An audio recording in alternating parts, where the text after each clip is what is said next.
One beautiful girl always believed that since she knew how to think, therefore she exists. It was a pretty well-known phrase at the time. However, there were times when her entire body would start moving before she even had time to think about what she was doing. And what was happening before her eyes was just one of those moments. An elderly woman was yelling at a little boy. This poor little boy accidentally broke a plate, and she started beating him and asking if he had any idea how expensive this plate was. The boy turned to Romance and asked her for forgiveness. But the woman, of course, didn't care. She continued to yell and said that he couldn't even wash the dishes properly. She thought that he was completely useless in such a case. And at that moment, she swung to hit him. But the girl, who was in a very beautiful dress with incredibly red hair, decided to save this boy because he was not guilty of anything. She quickly walked forward and grabbed Romandia's hand. As soon as the woman saw the headmistress, she became very scared because she understood that there would be serious consequences for this. The women looked at her with disgust and asked this horrible servant what she was doing and how she dared to raise her hand against a small child. In fact, it all started when the girl picked up an interesting book that was quite popular at the time. The era when the population was about 1 million unemployed young people, the girl was also among them, looking for work, which was incredibly difficult to find at that time. However, her future looked even darker than that of ordinary people. She was an orphan who grew up in an orphanage and only had a high school diploma. The girl had no necessary connections, no indecent academic education. She was completely alone in that world. Finding a job was as difficult as getting a star from the sky. However, fortunately, she still managed to get a job in a small company. The salary was small. However, it was better than nothing at all. At that moment, the girl was of course very happy because she believed that she had finally been able to find stability in her life. But to her misfortune, the company suddenly went bankrupt, and the girl was left on the street again. But even despite all this, she could not bring herself to share this news with the orphanage where she regularly went. When she became an adult, she still lived there and tried to earn money in order to help and support this place, because there were still quite a large number of children there who were left without parents. And besides, the orphanage itself was already on the verge of collapse, so she understood perfectly well that if she had not started helping them, then perhaps all these children would have ended up on the street. They would simply have nowhere to go. In that place, the girl was practically the head of the family. All the children around her loved her very much and considered her their older sister. Even the teachers accepted the girl and were very happy when she came. However, even with all her hard work, the orphanage eventually had to be closed, and all those children had to be sent to completely different places. That evening, as she learned this news, the girl came to the director and asked what in this case should have happened to the children, and ultimately, having learned the whole truth, a wave of helplessness overwhelmed her. As a result, the girls had absolutely nothing left to love. She even felt guilty for not being able to protect the children, and this feeling stayed with her for a long time. Since the girl had absolutely nowhere to go, she wandered the streets. However, one day she found a cafe with comics and decided to spend her time. There, the girl endlessly read various stories that she liked incredibly much. When she was already starting to get tired of the memorized stories that were similar in plot, her gaze was attracted by one unusual story, so she decided to read it. This story was called The Unique Scar. It was a novella that was filled with typical cliches for such stories, but for some reason the girls really liked it. The main hero and heroine of this story were from the same orphanage, where the director ended up being the main villain of the story. Not only did he treat the poor children terribly, but he also forced them to participate in various crimes, which was a terrible sight, because the poor children certainly did not deserve this. This director was the very embodiment of evil. The headmistress always yelled at them and said that they always made too much noise, and this irritated her. Ironically, the reason why the main male character already recognized the main female character after such a long separation was because she had an indelible scar on her body. As the title of the story itself said, it was a scar that was on the girl's thigh, and it was left by the main villain of that story, namely, the headmistress of that orphanage. It was a truly terrifying sight. However, later, having led the rebellion and become the emperor, the male character found the headmistress, who now worked in the mine, in order to take revenge on her for everything that happened to him in childhood. Soon after, when he grabbed this woman and brought her to his palace, she understood perfectly well that she would definitely be in trouble. But she still had the audacity to ask for mercy and forgiveness. The man ordered that this woman be taken and her limbs cut off. The emperor brutally tore the headmistress apart right before the eyes of the main character of this story. This is exactly what this story was like when the headmistress of an orphanage met her horrific end. The graphic details were very disturbing. Presumably, this novel was intended for all ages. However, the girl actually wished there was a limitation. That scene with the headmistress was truly bloodthirsty, and it could have had quite a strong effect on the psyche of the children who had not yet formed. In any case, this whole story ended with the main characters living happily ever after. They finally found each other. Their previous feelings of love flared up, and they stayed to live together. The girl assumed that the subsequent events that happened to her were due to the fact that she delved too deeply into this story. However, somehow magically she became the headmistress of this very orphanage of history. Of course, she could have assumed that she was simply kicked out of the comics cafe because she had no money, but she did not understand how she could suddenly take and die on the street since she had reincarnated at all. But in the end, when she accepted the situation as it was, the girl was even happy that her life did not end so painfully. She did not feel absolutely anything, and this comforted her. But it didn't matter at all that she was reincarnated into another life because, according to the plot, she was destined to be torn apart by the main male character of this story. The girl did not understand why death simply began to haunt her. She believed that dying once in her first life was quite enough, so she did not understand why she needed to be given a second one. But the girl eventually came to the decision that since she had already entered this world, she could not make everything as in the original story because she definitely did not want to die. At that moment, she suddenly heard a loud bell that was coming from outside. The girl was immediately happy to hear it because it meant that it was time for the children's lunch. She went into the corridors to find the kitchen and thought that even if her life was in danger, she still had to make sure that the children ate well. In her previous life, even in the orphanage, they always had good food, so she knew how important it was. So she was going to keep a good eye on it. As soon as she entered the kitchen, she immediately smelled a strong aroma of soup and assumed that this was probably the dish on the menu for that day. At that very moment, one of the children began to come out of the kitchen. She was holding a tray of food in her hands. The girl managed to notice her in time, so they did not collide with each other too much. The woman panicked that something might be wrong with the little girl. She immediately turned to her and asked if everything was okay because she was really very scared. She tried to smile sweetly and asked if the girl had been injured anywhere. However, when the orphan looked at the headmistress, she was incredibly scared. It sounded very rude and angry to her. With a trembling voice, the girl asked for forgiveness from the headmistress. She said that she did not know that the woman was leaving there and did not want to disturb her in this way. She continued to ask for forgiveness and tears appeared in the girl's eyes, but the woman immediately said that everything was fine and she didn't need to worry. She tried to calm her down and told her to go and have lunch quickly before her food got cold. The girl immediately started running away at the first opportunity because she was really very scared. The woman herself was a little surprised that for some reason the girl was going to go outside to eat and did not do it in the dining room. At that moment, the headmistress opened the door and heard Romanda, who was a cook in the orphanage, yelling at a little boy who had broken a plate. The woman actually swung at him as well.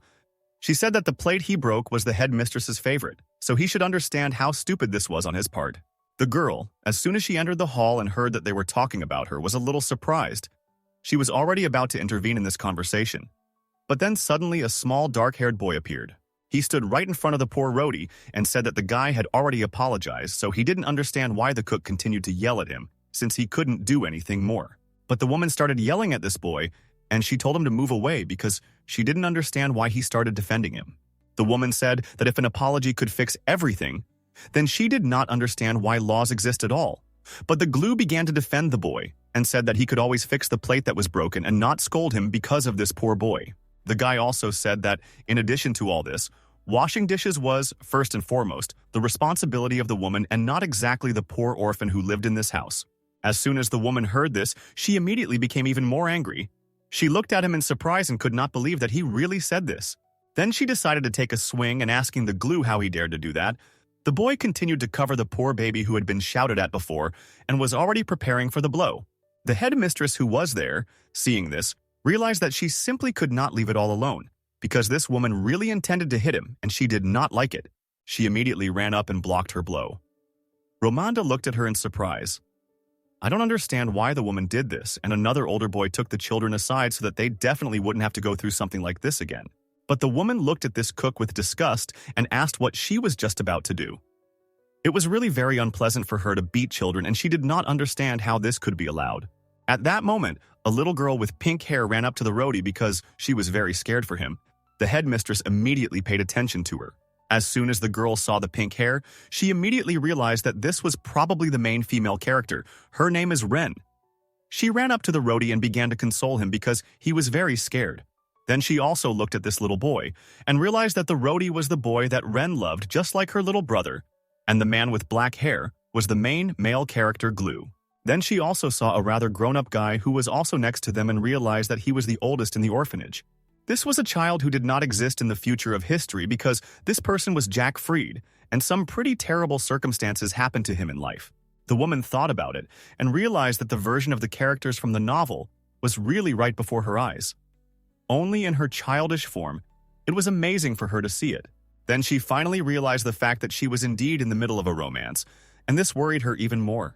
After everything calmed down, the woman looked around and realized that the environment in which the children lived was even worse than when she read about it. The sight was truly disgusting. She thought that it was simply terrible that poor children who had already experienced so much and were left without parents had to live in such conditions, and she was not at all happy with this. Romanda was still standing next to the headmistress. She turned to her and said that if there was a way, she would really like the girl to let go of her hand since they had already sorted things out. But the girl looked at her with an angry look and told her not to tell her that she was going to use that hand to hit those innocent children. Otherwise, it would only make things worse for her. Romanda pulled her hand out and immediately began to speak loudly. She asked to be heard as well, after which she said that Rudy had broken one of her dear and favorite plates. The woman also said that she was just going to scold him a little, but then the Glue intervened. In addition, she had no choice because the boy answered her very brazenly and she had to show him who was the boss. But the headmistress interrupted her conversation and said that firstly she would like to know if washing dishes was not directly the work of the Romanda. She looked at her with real disgust and asked why the girl made the poor children do her work. The girl was waiting for an answer. Then she thought about it and remembered that, in fact, even about this moment she read in the book, instead of the director, there was a maid who abused the children. The headmistress, who was only interested in the donations she received for the orphanage, simply turned a blind eye to all of this. She was not interested in it, so she never intervened in such beatings. As a result, the maid's communication only got worse, especially after the Empire cut funding, and therefore she began to receive a lower salary. The headmistress herself also began to bully the children because she believed that it was right and she ultimately liked it. However, since there was now a completely different person in her body, the girl was not going to allow anything like that. She looked at Romanda and said that she was now fired. As soon as the woman heard this, she was very surprised. At first, she didn't even believe that their words were true. She said that this couldn't be true because she didn't understand why she should be fired. But the headmistress continued to insist on her own. Then Romanda, very frightened, began to scream loudly. She asked what she had done wrong to get fired. She humbly ran this orphanage and followed all orders. The woman screamed so loudly that the children were even scared. However, she continued to defend her honor and said that she did absolutely everything that she was told, so she said that the headmistress had no right to fire her. But the woman, after listening to her, said that she had never told her to abuse children like that, so that's where her arbitrariness began. The woman also said that apparently she forced the children to do all of her work, which the headmistress gave directly to Romand. Therefore, she has already begun to have questions about her qualifications. The headmistress pointed her finger towards the exit, and in a rude voice told the woman to leave their orphanage immediately. Of course, she didn't like it. She said that the girl would still pay for kicking her out like that, but in the end, she still had to leave, so she gathered her things and left this children's tom. But she definitely had to take revenge on the headmistress for such a terrible act. The headmistress herself was very happy that she was able to calmly get rid of her because raising a hand to small children is very shameless. She did not understand how people even have enough conscience to do this. The woman also remembered that the children were nearby the whole time. She really hoped that everything was okay with them, so she turned around to check, and then she saw angry and frightened looks that were directed at her. In fact, the girl was delighted to see them in real life because she could never even imagine that she would be able to see the childhood of the characters about whom she had recently read a book. She didn't even know that this could upset her, so the girl was a little confused and didn't even know how to start a conversation with them. The woman thought about the fact that even if the headmistress did not mock them directly, in the eyes of the children, passers-by would look like exactly the same monster, so it is quite obvious that they will definitely not trust her. Therefore, the girl thought about how she could establish contact with them, because she really needed it for her future life nearby. She coughed and was about to say something. However, in the end, she simply lowered her head and sincerely asked them for forgiveness. Then, in a quiet voice, she said that she would never allow these activities to suffer again. As soon as they heard this, they were very surprised because they certainly did not expect such a thing. But the girl finally raised her head after a short silence and, smiling, said that from now on they definitely wouldn't have to wash the dishes anymore, so they didn't have to worry if it suddenly bothered them too much. The girl also told them to come back and enjoy their lunch before it got completely cold and started to tasteless. Meanwhile, the people driving were confused, and the girl eventually left them and walked out the door, closing it behind her. She decided that this whole situation was really hopeless. She didn't understand how this woman had to treat the poor children for them to really be afraid of her. She headed towards her office and really decided firmly for herself that she would never allow something like this to happen again. The first thing she did was return to the director's office. And then she suddenly saw that on her desk, there was a tray with the very same dish that she had seen before. The woman recognized him because just recently, before entering the kitchen, she ran into a girl who almost burst into tears when she saw her. In her hands, this little silver-haired girl was holding exactly this dish. In fact, she was very happy that she was also given something to eat. She was going to do it alone because it was the easiest way for her to get in the mood. And the children definitely wouldn't want her company, so she was already about to sit down at the table. However, suddenly one thought came to her mind. She certainly didn't want to eat all of this. However, she had to. The girl understood that her dish was completely different from what was served to the children. However, at that moment it was not the best time to turn up her nose. She definitely couldn't change anything about this dinner. The girl was well aware that the children had prepared this dish, so such work definitely shouldn't have been wasted. However, she was going to radically change all the rules that were established in this orphanage because they contradicted her principles. Some time passed since then, and she went back to the kitchen to check what was there. However, as soon as she went there, she saw that it was simply perfectly clean. Selena told these children not to wash the dishes anymore. However, they ended up making the kitchen spotlessly clean and putting everything back in its place. The girl seriously thought about how much her character, into which she transformed, tormented the poor children that they now behaved like this. But she really hoped that they weren't too afraid to at least rest peacefully in their rooms. She really wanted them to have at least one safe place where they could feel good. At that moment, a spider suddenly began to crawl past her, and as soon as Selena saw it, she screamed incredibly loudly because these were the creatures she feared the most. Therefore, the girl returned to her office and thought that she should significantly change this place because she was not satisfied with the state in which this estate was. Selena looked around and noticed that the various figurines and paintings that decorated her office probably cost a lot of money. And she actually liked it because she understood that she could sell absolutely all the unnecessary revenge things from behind her office and then use them in the right direction. She put all the jewelry aside, packed up the various paintings, and thought about how the children even ate abnormally. And this woman bought various paintings and jewelry for her own pleasure. She felt very disgusted by the understanding of what kind of character she was. This woman had a lot of different jewelry and dresses. She had absolutely everything so that she could compete even with some rich noblemen, because that is how noblemen behave. But the village didn't need all this. She thought about the fact that the owner of this body was a minor nobleman from the village. So all this luxury was definitely beyond her control. Although her high expenses far exceeded her means, all this led to the downfall of their family. And Selena thought about the fact that this woman lived in luxury on a donation. While in the orphanage, the situation was simply disgusting. The children really lived in terrible conditions, and she threw money around left and right on her whims. But now it has also become clear the actions of the glue that ultimately tore off her limbs and then brutally killed her. She also played a big role in the fact that the children hated the nobles after this because they believed that they were all like Selena. Despite the fact that the girl was able to find the most modest of all the dresses this lady had, the neckline was still quite revealing, which of course did not suit her. Well, the girl simply had no options. She went to the mirror and looked at her reflection. Selena thought that for a villain, this lady was too beautiful.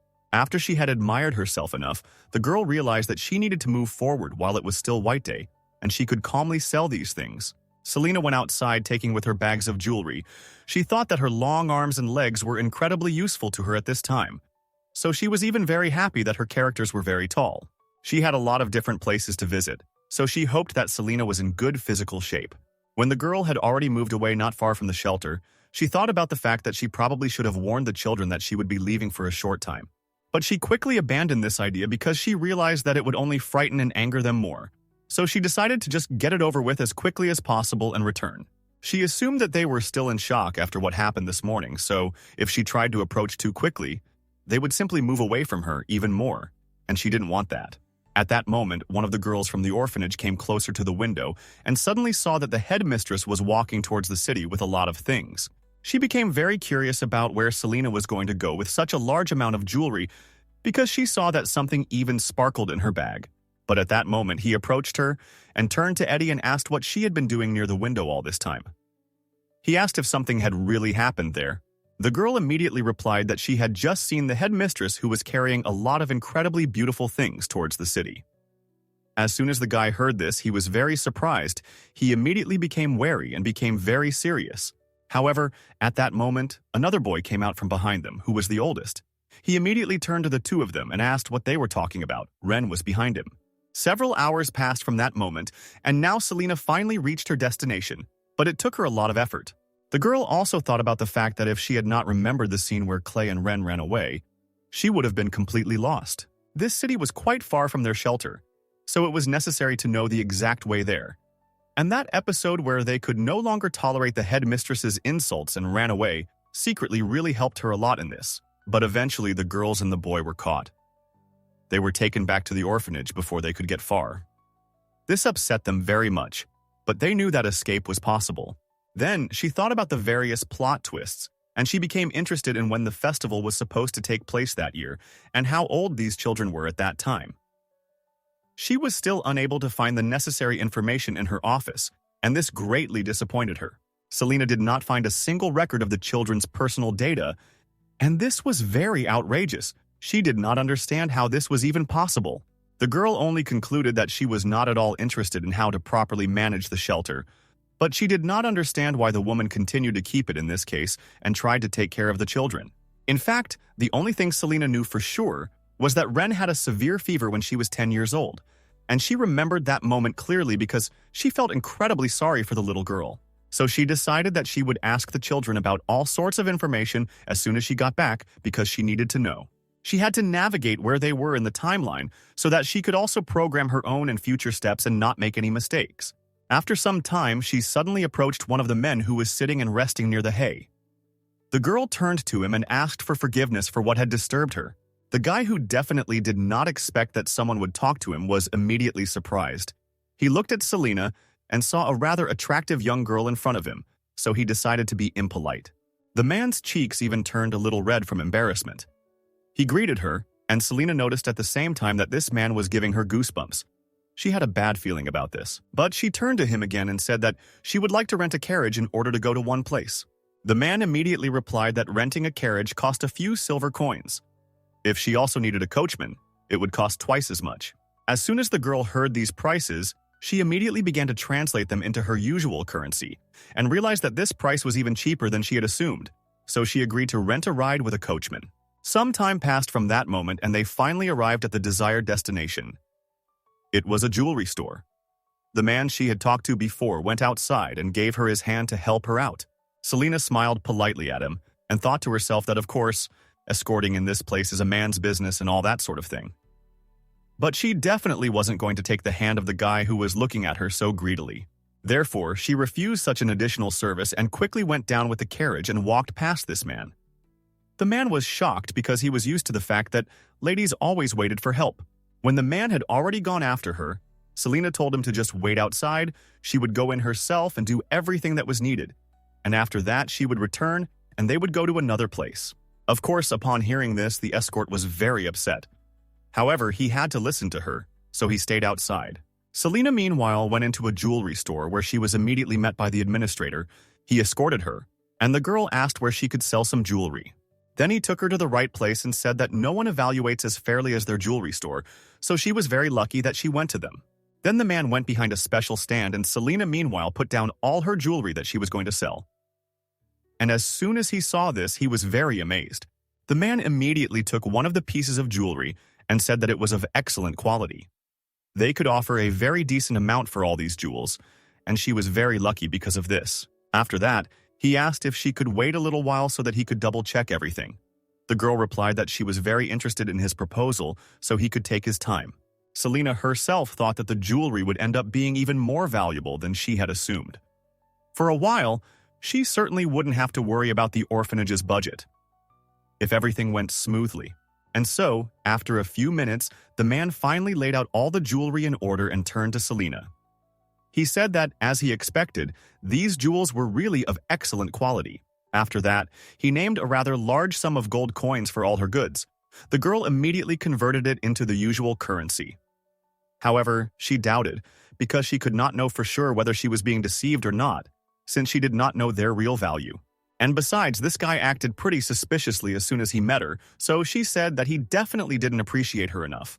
The man, as soon as he heard this phrase, immediately looked at her in surprise, but Selena, with a smile on her face, replied that apparently the seller thought that she was just a crazy girl who didn't even know the market value. The man was very shocked. He was silent for a while, but after that he said that he asked her for forgiveness if she really thought that way. But Selena frowned even more and asked if he had really just tried to tell her that he hadn't wanted to deceive her at all and hadn't even thought of doing so. She didn't even wait for his answer, loudly slammed her hand on the table and asked if he really considered the price he named in exchange for all those precious decorations to be fair. She knew that in the original story, her character received twice as much money and of course spent it all on similar decorations and entertainment, so she couldn't believe that all the goods would cost so little. Selena spent the money she received in support and even her own personal funds on luxury items, so all these jewels must have definitely cost a lot. The man eventually had to try to establish contact with her. He began to assure her that this was a fair assessment based on his professional activities, so he definitely did not want to and did not deceive her. Selena. Of course she didn't like it. She said that now she understood everything and then replied that from the moment she entered this store, he considered her some kind of spoiled little idiot. Then she stood up from her seat and said in a very rude voice that she really hoped that it was just in his head and would definitely not affect their deal. But in the end, she was wrong. She took all her jewelry and started to leave, saying that the offer really confirmed his prejudice. So she was not going to deal with him anymore. She was just unpleasant. She also said that an attempt to deceive and insult a man from a noble family would definitely cost him dearly. So in this way, she warned him about the consequences that awaited the man. As soon as the seller heard that she was a noblewoman, he immediately became worried, because he had no idea that the girl could be from some noble family. He began to blame himself but had to very quickly correct the situation. The man bowed before her and loudly asked for forgiveness. The girl then turned around and asked him if this really meant that he was admitting that he had tried to deceive her, and that was why he had deliberately lowered the price. The man was literally shaking with horror.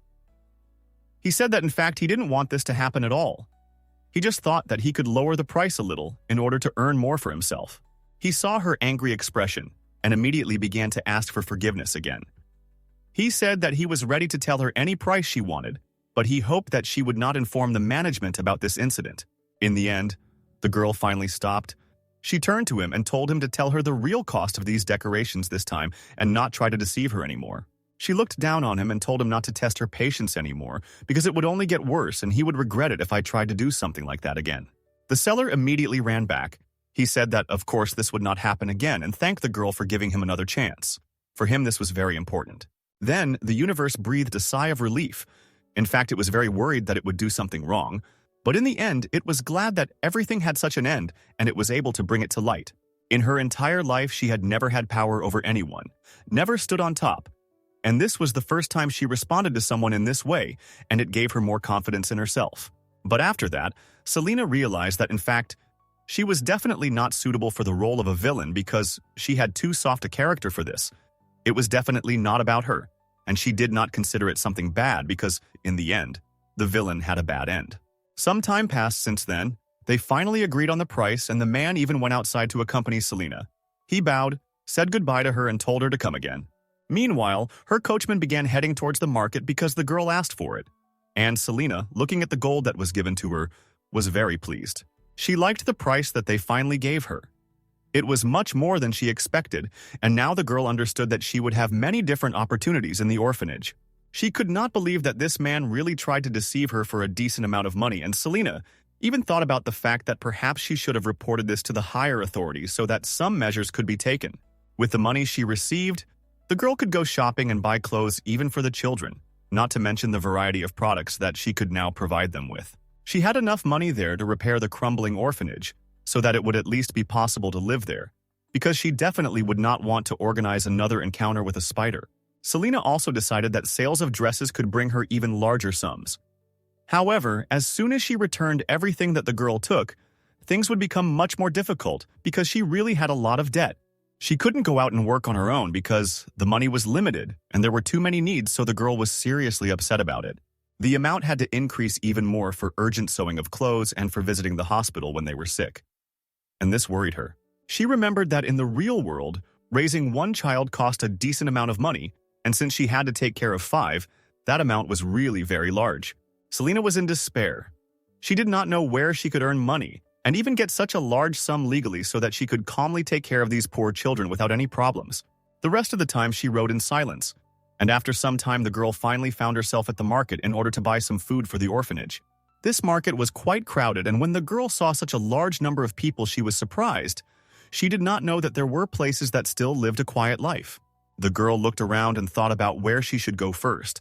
And then she suddenly saw that there was a clothing store nearby. Selena decided to go there in the first place because she remembered moments from the original novel. Of course, this boutique sold only designer clothes, and that is where the main character of the novel dressed after she got back together with her lover. The girl thought about going there to sell things and earn more money for herself instead of buying new ones. But she believed that no matter how luxurious her dresses were, such a store would definitely not buy used things. She moved on and thought that she would be lucky if she wasn't ridiculed or kicked out of this store. So she wasn't going to even try because she knew that this was definitely a failure. And then suddenly she turned her head to the side and saw a small store which she thought could be very useful to her. So she went there. She went inside and asked the saleswoman for forgiveness, and she immediately welcomed her into her store. It was a young, friendly girl who was simply beaming from the fact that she loved her job. Selena approached the saleswoman and said that she would like to sell some things and asked if it was even possible to do so. The saleswoman replied that they sort out clothes and determine their price only based on the cost of the fabric. So she asked if the girl was happy with this system. As soon as Selena heard this, she was really happy because she thought that this option was the best one, and so that she could calmly sell her precious dresses. Suddenly, the saleswoman looked at one of the dresses and was very amazed. She could not believe that they were all bought in high-class boutiques and were really very precious. She saw one of the dresses and recognized it because it was a dress from Marianne's boutique. This is a fairly well-known and very expensive store. After that, she looked at another purple dress and it was also from an expensive boutique. The girl could not believe that all this was really real. Previously, she could only see these dresses in shop windows and was even afraid to go inside to look at them in person. But here she was, holding them in her hands and could not believe her happiness. The saleswoman looked at Selena with hope in her eyes and asked if she was really ready to sell them, and also explained that the price for them would definitely be lower than what she had originally paid. Well, the girl smiled and said that there were no problems with that. She sold them all. And then the saleswoman began to carefully examine these things and noticed that their condition was also perfect, as if no one had ever worn them. If she named her prices for one item and another dress that was even discontinued, she also slightly raised the price. And the universe, as soon as she heard all this, was very amazed. As soon as the saleswoman saw her surprised expression, she immediately said that this was the best thing she could offer her for this and asked what the girl herself thought about this. Was she ready to make this deal? Selena, meanwhile, closed her eyes and immediately began to count all the numbers in her head. She counted how many brothers she had and also what price they told her and was really happy with the result.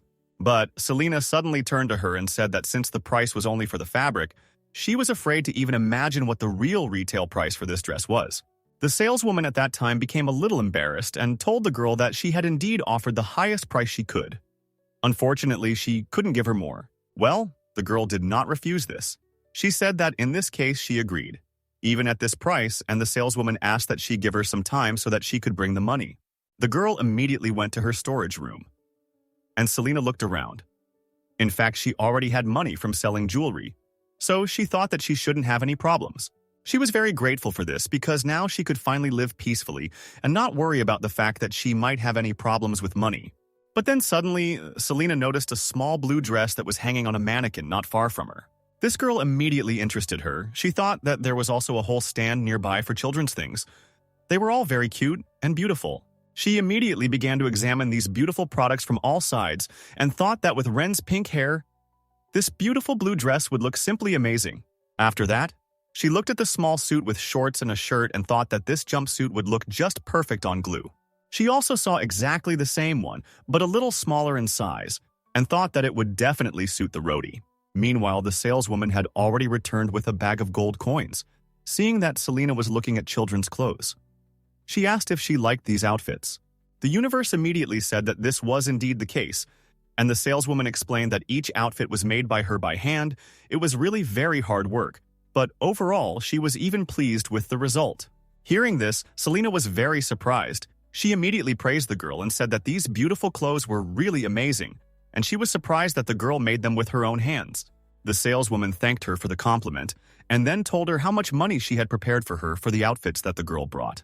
The girl took this bag and thanked her, but the saleswoman said that she was the only one who should be grateful, because she gave her such valuable materials, and for her it was very valuable. She also smiled and asked if it was true that the girl was interested in children's clothing, because she noticed how the girl was watching these examples of dresses. Selena then thought about the fact that there were 5 children waiting for her at the orphanage, and, sighing heavily, said that of course it was the children's specimens that interested her so much. Then the saleswoman, hearing about this, simply beamed with joy. She immediately asked the girl if this really meant that she had children. She immediately wanted to know more about this. The girl replied that this was indeed the case. She was a little embarrassed, but she still said that she had 5 children that she looked after. The saleswoman was very surprised when she heard about this. She certainly did not expect that such a young and beautiful girl could have 5 children at home. Selena then began to look at these children's things again. She thought that the fabric was very durable, and there were a large number of sizes. She could choose one that was just perfect for everyone. The clothes were very well made so that the children could move around comfortably, because all children lead an active lifestyle, and she thought that she definitely could not find better examples anywhere. The saleswoman, meanwhile, responded that the children's clothing was made from the remaining fabrics of unfortunate sizes. She also added that, given such a large selection, the girl could conclude that they were not selling well. And unfortunately, this was indeed the case. But Selena looked at several options and said that the fabric and design were really amazing. She said that the children's clothes were the most suitable for her. So she asked Mrs. Clover to sell her absolutely everything she had from children's clothes, and as soon as the saleswoman heard this, she was very surprised. She could not believe that the girl really wanted to buy everything from her. But Selena wasn't even going to regret this expense. It was a really important thing. She wanted to see the children in new clothes and not in torn shirts in which it was impossible to even move. So the girl assumed that this was the best money spent in a long time, but she was a little worried, not knowing whether the children would like these outfits. The girl also thought that she had really changed too much. She wanted to give these things right away, but she knew that these children would be afraid of her and therefore would act carefully. So she suggested that it would be best to give them to Chuck first and then sort things out. Some time passed since then, and the saleswoman packed absolutely all the things that the girl bought. Then she named the price of 1 gold coin for absolutely everything. And as soon as Selena heard this, she was very surprised. She could not believe that she was actually naming such a sum for 15 different pieces of clothing. But Mrs. Clover replied that she was actually very grateful to the girl for buying them, and asking for anything more for these products would have been too much on her part. But upon hearing this, Selena immediately became indignant. She said that she did not consider this right because these clothes were made with careful work, and she was sure that the girl deserved to receive a decent payment for these things in return. She also added with a happy smile that she wanted to pay a fair price for the clothes that her children would wear, so she would like to add the amount to what was already mentioned. The saleswoman was very surprised. However, she said that she understood everything after that, and replied that the usual price was 3 gold pieces, and she was really scared to name that price because she thought that it might be too expensive for the girl, and she would simply refuse these things again. Well, Selena handed over the gold coins without any questions and said that these clothes would definitely be popular among children. They would come often, so she asked that the girl never again devalue her work. Mrs. Clover thanked her after that. She said that she would definitely make sure that she had ready-made clothes that her children would like, but most importantly, that they would be comfortable. Selena smiled happily and began to leave the shop. She said that she would come back next time and wished her the best sales in the near future. After that, she went into a few more stores and bought the rest of the necessary things. The universe could barely carry all the bags of food and things in her hands when it was already dark outside. She began to approach the cart next to which the coachman was standing. As soon as the man saw that the girl began to approach, he was very surprised because he saw how hard it was for her to carry all these purchases. He immediately ran up to her and asked her to let him help. The girl thanked him and gave him several things because it was really hard for her. The girl herself thought about the fact that her character was still in a rather young house at an age, so she did not understand how she could get tired so quickly after that. Having put all the boxes in the carriage, she asked where they were supposed to go next, and the girl replied that she would like to go to the orphanage with Selena.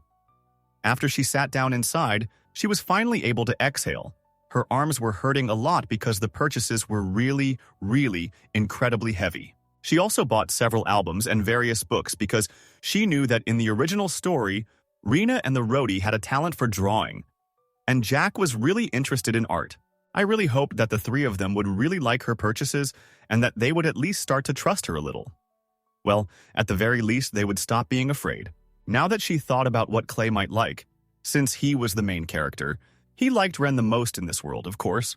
Lena really hoped that if she could win Ren's favor, then perhaps Clay's heart would also follow her example, and he would treat her at least a little better. She suggested that if she raised the children well and was able to survive deviating from the original script, then she would help them become independent and close this orphanage so that they would not have bad memories of this place.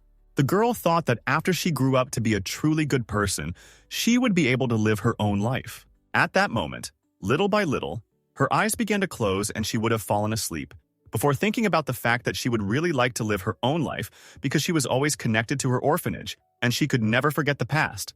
She really wanted to have another life that would be completely different from her previous one, and she believed that this novel story would be the perfect opportunity for her to make her dreams come true. Several hours passed from that moment, and finally the coachman stopped the carriage and told the lady that they had arrived, so she could already leave. Selena slept the entire way.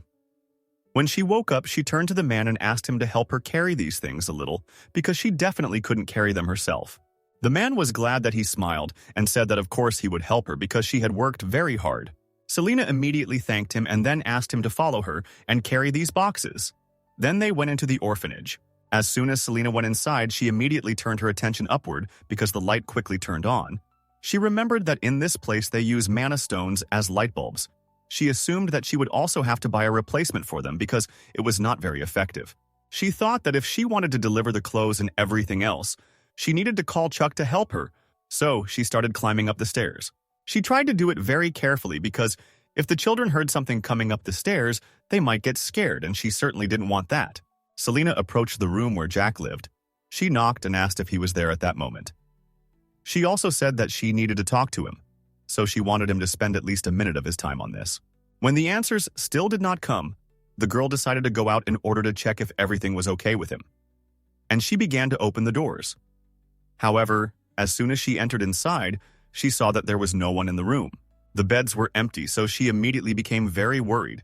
Then the girl went to another room to check if there was anyone there at all. Selena just waited for a while behind the door, knocking. However, when she opened the door to another room, she saw that there was no one there either, which made her even more worried because she didn't understand what was happening and where everyone had gone so suddenly. She also wondered what part of the book it was in. Since they had disappeared somewhere, there had never been a single time when everyone had disappeared in a plot twist, and then only Klee and Ren had run away. Some time passed since then. By that time, the coachman had already brought in all the things that the girl had bought and was about to tell her about it. However, she suddenly screamed loudly. Selena turned to the man and asked him to help her. Meanwhile, she began to go down the stairs very quickly. She tried not to fall and get to the bottom as quickly as possible. She said that all the children had disappeared somewhere. The girl looked at the coachman and asked him to help her look for them, because she definitely wouldn't be able to cope with it alone, especially considering the fact that it was already getting dark outside. Selena also said that they probably hadn't gone far, so it shouldn't have taken much time. She understood that history had changed, which made her even more scared. The girl ran out into the street and realized that if the events described in the original story were really true, then she could not blame them for running away. She herself adhered to the logic that it was better to run and go higher than to endure terrible bullying. However, she was not the original headmistress of the universe, so they did not need to be afraid of her. Since the roadie was also with them, they definitely couldn't have gone far. She didn't understand why the situation had changed so abruptly and for the worse, but she had no time to think about it. She had to find the poor children as soon as possible. She knew that Chuck was usually calm and cautious, so he certainly wouldn't go recklessly to take the children and avoid the estate while she went out into the city for a while. At some point, Selena even thought about the fact that something had changed without her knowledge, and this scared her a lot because she didn't know what events would happen next. Some time had passed since then, and the children were in some alley in the city, and poor Ren was carrying glue on himself. Then Chuck turned to him and said that it would be best to ask the headmistress for help than to act as they did. The guy really didn't trust this woman, so he said that Chuck knew just like he did that this witch definitely couldn't help them in any way, but would only possibly make the situation worse. So turning to her would definitely be useless. After that, he asked if the guy in the couple had completely forgotten what happened when the roadie was sick the last time. He definitely wouldn't want that to happen again with Ren, who was experiencing a high fever at that moment.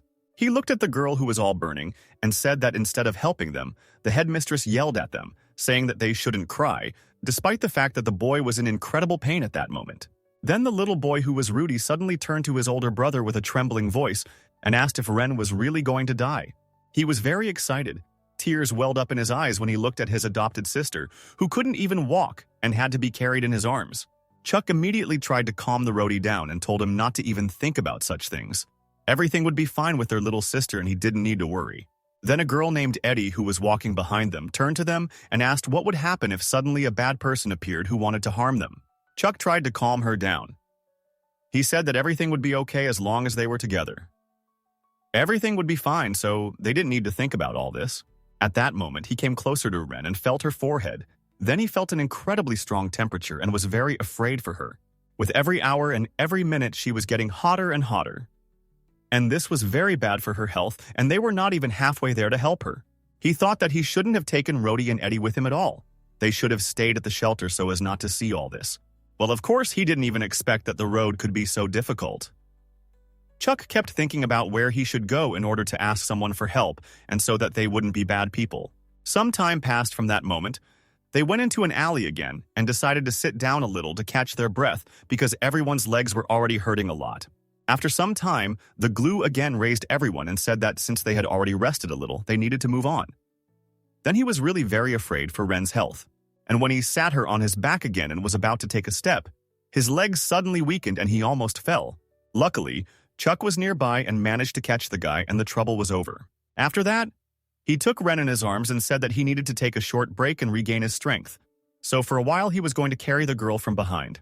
Of course, Clay didn't like it because he knew the guy was much weaker than him, so he didn't understand how he was going to carry her. The guy ignored this remark and said that, in fact, he was also strong. So he said that the glue should not interfere and left this matter to him. But the guy then sighed heavily and asked where he could get his strength from if Chuck constantly shared his food with everyone else and ate practically nothing himself. The guy was about to answer him something, but then suddenly some tall man came out to them, seeing the children. He immediately turned to them, and they were very scared. The man quickly approached the children closer, and in a friendlier voice said that the lady was desperately looking for them, and asked what they were doing in a dark alley, practically in the middle of the night.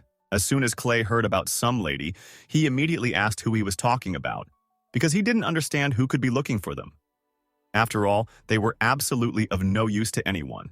But at that very moment, Selena was running through the alleys. Soon she got tired and decided to stop. The girl thought that everything was lost because she could not find them. At some point, she assumed that perhaps she had underestimated their capabilities and they had managed to leave the city. Selena also thought about the fact that perhaps she should have contacted the guards and involved them in the search, because she certainly would not have been able to cope on her own. She didn't know at all what to do and was very worried at that moment. Memories from her past life came to her mind when a little girl came up to her at the orphanage and said that she didn't want to go to another orphanage when they were redistributed. She cried all the time and asked her to let her stay with her. The girl also said that she always said that she would be her mother. However, now she was leaving her and sending her to a completely unknown place. As soon as she remembered this, her soul became even heavier. However, then, suddenly, Selena heard some kind of shout from a man who was telling her to come. She immediately realized that it was the coachman who was accompanying her. The man said that he found the children, so he continued to shout so that she would find the way by his voice. The girl immediately stopped standing in place and went in his direction. And as soon as she ran up to them, immediately seeing the clay, I went even closer to him and hugged him tightly. She thanked God that they were all right, and she really felt much better when she saw that they were safe and sound and that nothing bad had happened to them. Then she began to hug all the other children, and in a gentle voice the headmistress said that she was very glad that they were safe. But the children themselves were very surprised because they had never seen such behavior from this girl. Then suddenly the glue said that he had nothing to breathe because she was hugging him very tightly. The girl immediately let him go, afraid that she might hurt him. She couldn't take their eyes off them. In fact, she remembered the fact that Selena and the children were not close enough to hug each other, so this act was definitely quite strange for them. The girl was even afraid that because of this, they would start to avoid her even more and be afraid. She really felt uncomfortable because she allowed herself such emotions and simply could not control herself. Selena understood perfectly well that since she had changed her attitude towards them so abruptly, they would definitely suspect something and might even get scared. When Selena looked at Jack with a very serious look and asked why he didn't tell her anything and also why they left the orphanage. Of course, she assumed that they probably ran away precisely because of her. However, suddenly, a little boy looking out from his brother's shoulder said that Ren's sister was very ill. As soon as the girl heard this, she immediately sat down opposite the roadie and asked if this was really true, when she immediately turned her head to the side and saw that Ren was laid on the ground and she was barely breathing. The girl couldn't believe that it was really true. Selena immediately ran up to her. She took her in her hand and asked the children since when she had been in such a state. Chuck, who was a little shocked by the situation, said that it happened to her immediately after the headmistress left. She began to develop a high temperature and eventually it developed into a fever. He also said that they were just trying to take it off themselves, but in the end it only got worse, so they simply had no choice. The little girl replied that they were going to take her to the clinic so that they could give her some medicine and take her temperature because they were very worried that something bad could happen. As soon as Selena heard this, she was very shocked. She realized that in the situation that reigned in the orphanage, they definitely could not have normal medicine, and they never underwent examination. Then she stood up with Ren on her feet and approached the pile. The man asked if it was true that she needed to be taken straight to the clinic. He was going to help her, of course, because he was worried. The girl said that, of course, she could really use his help, and also asked if it was possible for him to take her there. The man smiled and said that, of course, he would do it. He would hurry and bring the carriage to this place as quickly as possible so as not to hesitate for a second. But Selena then looked at all the children who were standing behind and thought that the roadie was still too small, and he definitely wouldn't be able to ride for so long. So she didn't know where to put them and what to do in general. What was the right thing to do in this case?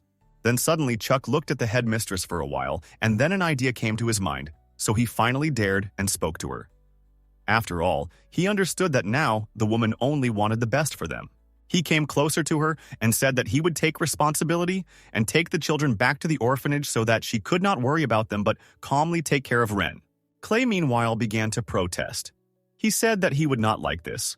He looked with contempt at Selena and asked him if he was really going to trust this witch. The girl heard these words perfectly and she immediately felt uneasy about it. Of course, she knew that her reputation was terrible, but it wasn't her fault. It was all the previous character who had caused such trouble. And now she had to take the rap. Chuck, as soon as he heard these rude words, immediately told Clay to stop doing and saying that it was very unfair. Of course, the boy still didn't like all of this. However, he listened to his senior so-called apparatus and fell silent, despite the fact that he still didn't want Selena to be the one courting Ren. Meanwhile, the coachman had already brought the carriage closer. He told her to hurry up and get in as quickly as possible, because the journey to the hospital was not short, and her health was getting worse each time. The girl then looked at Chuck and in an alarmed voice asked if he clearly knew the way back to the shelter. The guy said in a confident voice that of course it was so. He remembered every detail of how they walked, so he could easily bring himself and all the other children back. Selena was still worried, however, she agreed to this and said that she was counting on the boy. He should return safely. She also added that if they were hungry, they could cook something for themselves to eat. She bought some food and she stayed in the shelter.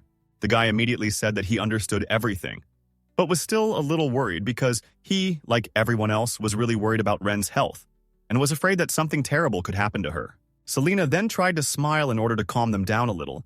She suggested that if they saw that she was maintaining calm and a cool mind, then perhaps they could worry a little less. But as soon as Clay and Rhodey saw the smile on her face, they immediately looked at her in surprise. They clearly perceived this gesture as something bad. She was very upset that in the end her smile affected them in a completely different way than she expected. However, she had no more time to hesitate, so she got into the carriage and they went to the hospital. All the way Selena hugged little Ren and tried to cool her down, but in fact, she did not expect that the girl could get so seriously ill that day. She found it hard to believe that such a small, thin body belonged to a 10-year-old child. She hugged the little girl and said in a quiet voice that she was very sorry. She understood that Ren probably felt very bad since the morning. However, she probably hid it out of fear that she would be scolded because of it. Ultimately, her character cornered such a small child who was simply in a helpless situation, so the village was really incredibly pitiful. Some time passed from that moment. It was already completely dark outside, and now they finally got to the hospital. The doctor carefully examined the girl and gave his verdict. The man said that it was a strong fever. If she had arrived a little later, it might have even gotten much worse. And then the consequences would have been irreversible. The doctor also said that a little rest would definitely help her recover. Selena tried to smile. She thanked the doctor after he left. She was left alone with the girl in the room.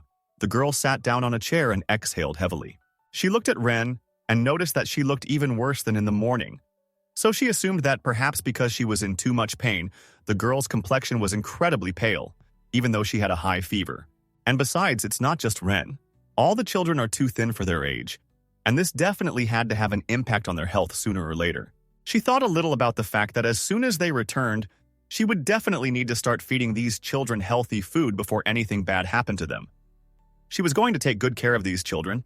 Then, Selena suddenly remembered that this fever had happened when Ren was 10 years old, which meant that this was exactly the age they were now. But then suddenly she looked at the girl's thigh and noticed that there was no scar there yet, which was mentioned in the book, and this, of course, calmed Elena down. She was really very happy. After all, if Ren had that scar, then Selena would never have been able to restore the relationship between her and the children. After all, these were terrible events that led to terrible consequences. Then suddenly, Ren started calling her mother in her sleep, and Selena, hearing this, immediately became wary and began to listen to what the girl was saying. Ren, meanwhile, burst into tears. She asked her mother not to leave so that she would not leave her. She also asked her for forgiveness. Apparently, she dreamed of something terrible from her past. Selena couldn't just sit and watch her cry. She tried to calm her down. The girl touched her cheek and wiped away her tears. In a gentle voice, she told her not to cry because she was nearby and everything was fine. Of course, the girls were very upset by the fact that they had a relationship with the children. Vitrin couldn't even say in the morning that she felt bad. And in the end, the children had to risk absolutely everything in order to escape and save their closest friend, whom they already considered like a sister. So Selena came to the conclusion that it was not time for her to worry about her own life. She, first and foremost, had to protect the children so that they could grow up without pain and sadness anymore in their lives. The girl sincerely did not want them to be exposed to danger and sorrow. She needed to come up with a plan of further action so that she could clearly and concisely do everything for their happiness. So in a quiet voice, she told Ren to sleep well. She promised that she would protect her and that no one would hurt her again. And she also stroked the girl's head. Ren heard these words through her sleep. She opened her eyes and wondered who had said this. Little by little, she began to wake up and thought that this was all very strange, because the headmistress definitely could not have said such words. However, when she looked to the side, she saw that it was indeed Selena in front of her. The girl did not understand why. However, she really wanted to believe this woman, and so she closed her eyes again and fell asleep. Ren felt that this time she would have a good dream, because hope for a better future had settled in her soul. When the next morning came, the girl woke up and was already full of strength. Her temperature had dropped significantly, and she really felt much better. Selena was still very worried about her, so she asked if she was really okay. She said that the doctors were saying that she really was starting to feel better and she could be discharged. However, she was still worried. Ren, who was already dressed in her street clothes, said that she was indeed fine, and therefore the headmistress did not need to worry about it. After that, she said that she was also worried about the roadie and wanted to return to the orphanage as soon as possible, because she couldn't bear the thought that he was so far away from her and that she couldn't even communicate with him in any way. Selena then said that since this was really the case, they needed to hurry a little because the carriage should have arrived soon. She also asked the girl to tell her if it was too hard for her, and then she took Ren's hand to help her down. As soon as she took her hand, the girl herself was a little surprised because she was so used to holding their hands. However, because Ren treated her so badly, she felt afraid. That's why the woman let her go pretty quickly, because the girl probably wouldn't like it. Because of this, she would be angry and possibly scared. But everything happened just the opposite. Ren only came closer to her and took her hand again. After that, in a quiet voice, she told the headmistress that they should leave already. Selena was a little surprised, but she liked it. And soon they went downstairs and the coachman was already waiting for them there. He opened the door for the girls and told them to come in already. And as soon as Ren went inside, she was a little surprised because she had never ridden in a carriage in her entire life. She sat down opposite the headmistress. And then suddenly the girl noticed the small packages that were lying on the seat next to her. She immediately realized that this was medicine just for her. Selena turned to the girl and said that an antipyretic and stomach remedy was very important. She also took an antiseptic. So now if the children get sick, they should immediately tell her about it. She also said that it would be much better to prevent it in the early stages than to end up in the hospital. So communication was very important. Ren didn't answer this. The girl herself at that moment thought about the fact that they needed to be prepared so that what happened yesterday would never happen again, because it was really a lot of stress not only for her, but also for the children.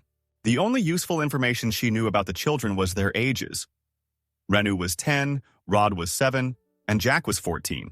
The books only mentioned these 4 children as key characters in the orphanage. However, that girl with the short hair was definitely not mentioned in the story, so Selena didn't even know what her name was. After a short silence as they drove, Ren turned to the headmistress and said in a quiet voice that she didn't know if the woman would be angry for her if she said this, but she had to say it. The girl looked at Selena and said in a quiet voice that now the headmistress turned out to be a completely different person, and for her, it was more pleasant. She also added that if the girl had been the same as before, she definitely would not have taken her to the hospital and would not have bought the medicine. She would have simply yelled at her and made her guilty of all this. Selena immediately smiled upon hearing this. She thought that the girl was probably still afraid of her. However, she tried her best to be brave and tried to establish contact between them. So, in the most polite voice possible, she turned to Ren and told her that the truth was that she really wanted to change and never mistreat children again. She also said that she had caused her and everyone else too much pain so far, and therefore she does not know if these wounds will ever be able to heal at all. Because this is not physical pain but emotional, and it is much stronger.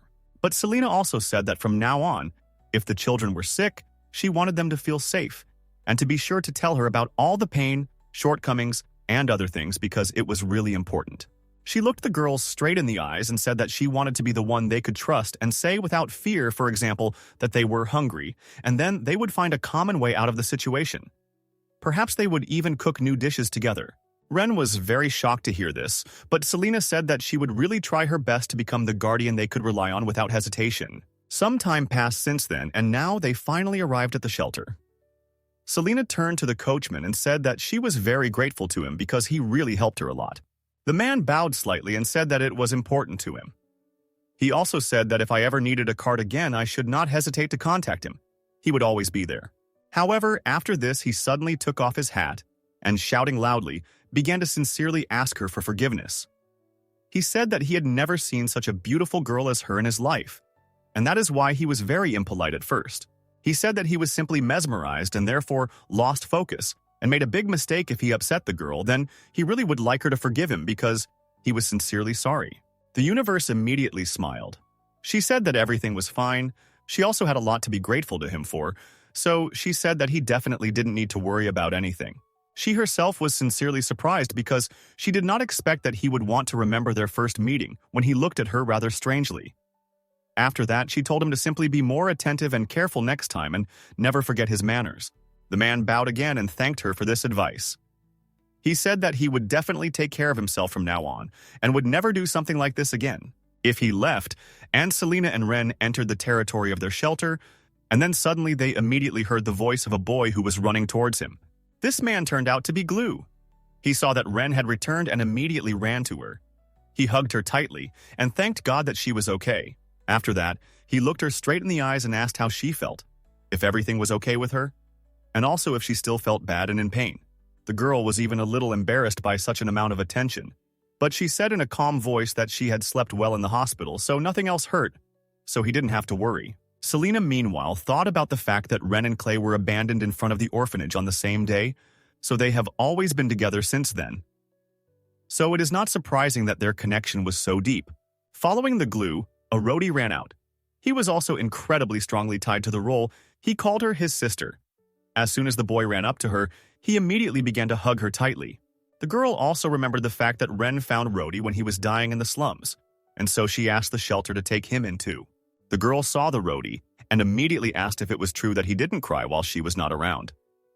The boy proudly said that of course he didn't cry. He held on with all his might. After the glue was gone and there were only two of them left, Rhodey trained with the swordsman to become a gladiator and protect Ren. Later, there was even a scene where Ren remembered the orphanages with tears and apologized to Rhodey for everything that happened. She actually had a phrase where she addressed the Rhodey and asked for forgiveness for pulling her out of hell into an even worse hell. She was really ashamed that such a situation happened to him. Selena believed that Ren might actually have had a deeper connection with Rhodey, even than with Clay, because they were truly like brother and sister to each other, and nothing could replace that. Chuck followed them out. He smiled happily and told Ren that he was really happy to see her and that she was okay, which was important to him.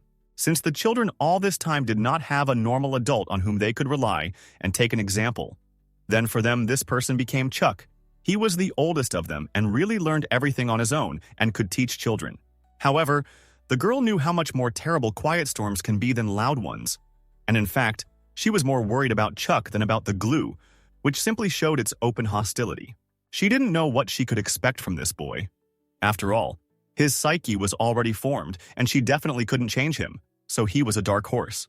She also knew from the plot that Chuck would definitely not give up all his suspicions about Selena, even at the very end. He was simply raised that way, and he would not be able to change his prejudices. While the children were talking to each other and discussing the whole situation that happened with Ren, Selena looked to the side and saw the child who had a short haircut. This girl, for some reason, stood away from everyone. She noticed that she was never mentioned in the book, so she knew absolutely nothing about her, and this scared her even more. So she decided to ask about this girl. She turned to Ren and told her to go and rest a little more, and she asked Chuck if he could come into her office for a while. She would like to talk. The guy was a little surprised, but he went with her to the office.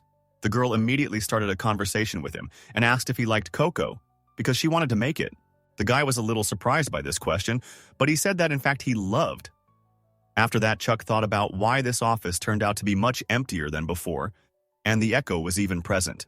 Selena, having prepared the drink, came closer to him and said that from now on, she was going to move the cocoa and various sweets to the kitchen so they could take it if they wanted, even without asking. The guy was surprised. However, he thanked her for this. The girl then sat down opposite him and told him to try this drink. Chuck looked at the hot cocoa with caution. However, he still took a sip, and as soon as he tried it, the girl was delighted. Seeing his expression, she immediately asked if it was true that it was delicious. Chuck looked at the cup of Skakala with a mesmerized look and said that it was indeed so. He also thinks that the roadie might definitely like this drink. The girl smiled happily and said that in that case, she really wanted him to prepare this cocoa for everyone else. If she gave it to them, they would definitely not be able to comfortably enjoy this drink. But she really wanted them to like it. Chuck, meanwhile, was very wary. He put his cup aside and turned to the headmistress in a serious voice, asking her why she had called him to her. Selena then immediately said that it was all because she wanted to know a little more about them all. She realized that she didn't even know anything about him, and that didn't suit her. The girl explained that she had been restless all this time and had caused him a lot of pain. She did not expect that all these wounds would heal, simply because she had now begun to try to establish more contact with him. However, the girl still really wanted to start building a better future from this moment, even if they were not ready to quickly open up to her. She was ready to wait and persist in achieving this goal. Selena explained that at the very least she wanted to make it a place where they would feel safe, like a real home, while they lived here. That's why she sincerely asked that at least Chuck give her a chance to prove it. She understood that it wouldn't be easy. However, she still hoped for the best. At that moment, there was complete silence between them. Selena knew that she had said everything she could, and if Chuck rejected her now, she would have to start from scratch. Knowing nothing about children, she would still continue to try. Then suddenly, the boy finally turned to her in a quiet voice and said that he actually didn't believe that she could change. However, he didn't want to lose hope that the children could eventually be happy. As soon as Selena heard this, she was very happy. It meant that Chuck was such a person. If he knew that other children could be happy, then he was ready to put even his strongest doubts aside for the sake of their well-being. Chuck sighed heavily and said that he would put all the information about the children into a special album and give it to her. It would contain all the necessary information that she should have. After that, he got up and left, and the girl thought that Chuck was also a child. However, unfortunately, now he may not get a chance to change his attitude towards life. However, in her soul there was still hope that perhaps over time she would be able to change not only her future but also Chuck's future, because he deserved happiness just like everyone else, perhaps even more. Before the boy went out, Selena turned to him and said that there were clothes and other things in the basement. She asked me if he would be against giving this to the children since she had bought it all especially for them. The boy did not object because he understood that it would only be for their benefit. So Selena was pleased and, smiling, said goodbye to him, telling him to rest. Some time passed since that moment and the girl was lying in her office. She felt wildly tired because all the events had fallen on her at one moment and she was simply not ready for it. The girl also thought about when she had eaten anything at all lately. Selena also thought about how long it had taken them to get from the hospital, since that time had passed quite quickly for her. In fact, she didn't sleep all night in the hospital because she was taking care of Ren, and she also needed to check what needed repairs in the orphanage. And she really had an incredibly large amount of work to do, unpacking all the things she had acquired. But Selena knew that before she did all this, she wanted to get some sleep, because her eyes were just closing and they hurt a lot and she had no energy for anything. Some time passed from that moment and the girl suddenly opened her eyes in panic. She looked around and noticed that it had already become quite dark outside. The girl sat up abruptly on the bed and thought about how much time it was already. As soon as she looked at the clock, she was very surprised because they arrived at noon and it was already evening. She couldn't believe that she had somehow managed to sleep through the entire day. It was horrible. And then suddenly, Selena noticed that there was a small blanket on her legs. It belonged to Ren, and the girl felt incredibly pleased that they somehow took care of her. After that, she heard loud voices coming from outside. The girl immediately got to her feet and went to the window to check who was shouting there. Outside, she saw children standing near the fence and some man who was clearly unfriendly. This man was yelling at the children and calling them names, and he asked them if he hadn't told them to call the headmistress immediately and not for some reason just continue to stand there. In fact, Chuck did give the clothes to the children, and now they were not in tattered outfits, but in very beautiful new overalls and dresses. The man shouted at Chuck, who was standing in front, and asked him to open the door immediately. The boy turned to him in a polite voice and asked for forgiveness, saying that they could not open the door to anyone without the headmistress's permission. This made the man even more angry. He started to knock on the fence with his iron stick and called them arrogant liars, after which he asked if they even understood who he was and how they dared to treat him like that. Selena, who in the meantime managed to change her clothes rather quickly and went downstairs, turned to everyone present and asked what was going on. In her hand, she held a tile that Ren had handed to her. She quickly approached the girl and threw it over her shoulders. Smiling, she told Ren that she should stay warm because she still wasn't feeling her best, so she had to take care of her health first. After that, Selena noticed the outfits of all these beautiful cute children, and she could not believe that they looked even better on them than she even imagined. She simply beamed with joy, but then suddenly noticed that the glue, as always, was a little dissatisfied. But seeing the smile on her face, he became embarrassed because he thought that it was precisely because of them. Well, this sweet moment was interrupted by the same man who was always dissatisfied.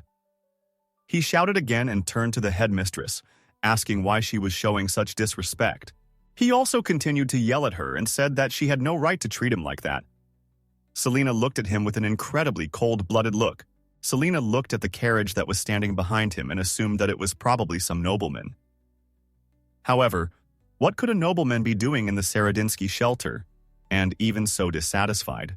When she still didn't answer him, the man immediately told her to let him in as soon as possible, but first to deal with her impudent children.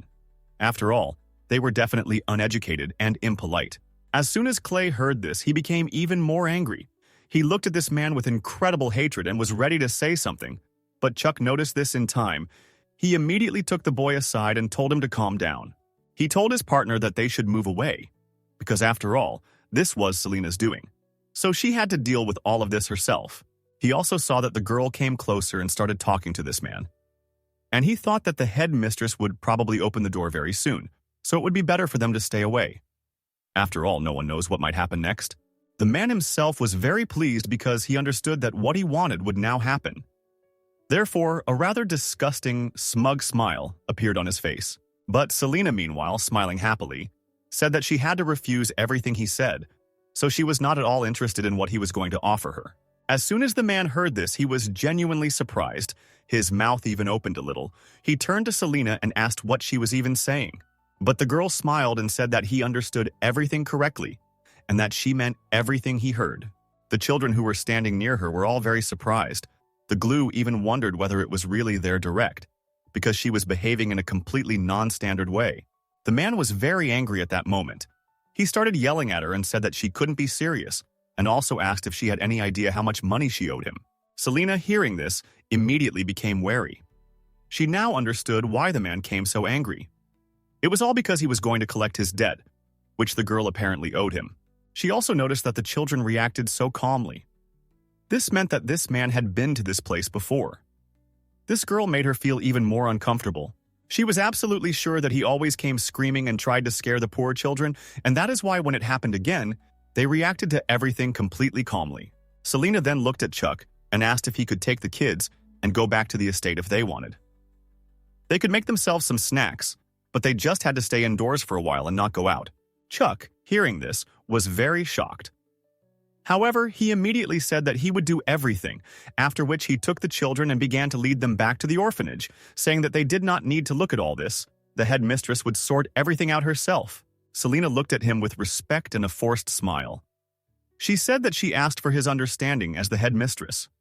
She could not in good conscience allow a man who came threatening others to just go and enter the territory. The man immediately said that it was extremely wrong of her to act like that, and that she would still regret her actions. After that, he turned around and started to leave, realizing that she would not do anything more for him. Meanwhile, Selena thought about the fact that if she really owed this man money, then confrontation would only make the situation worse.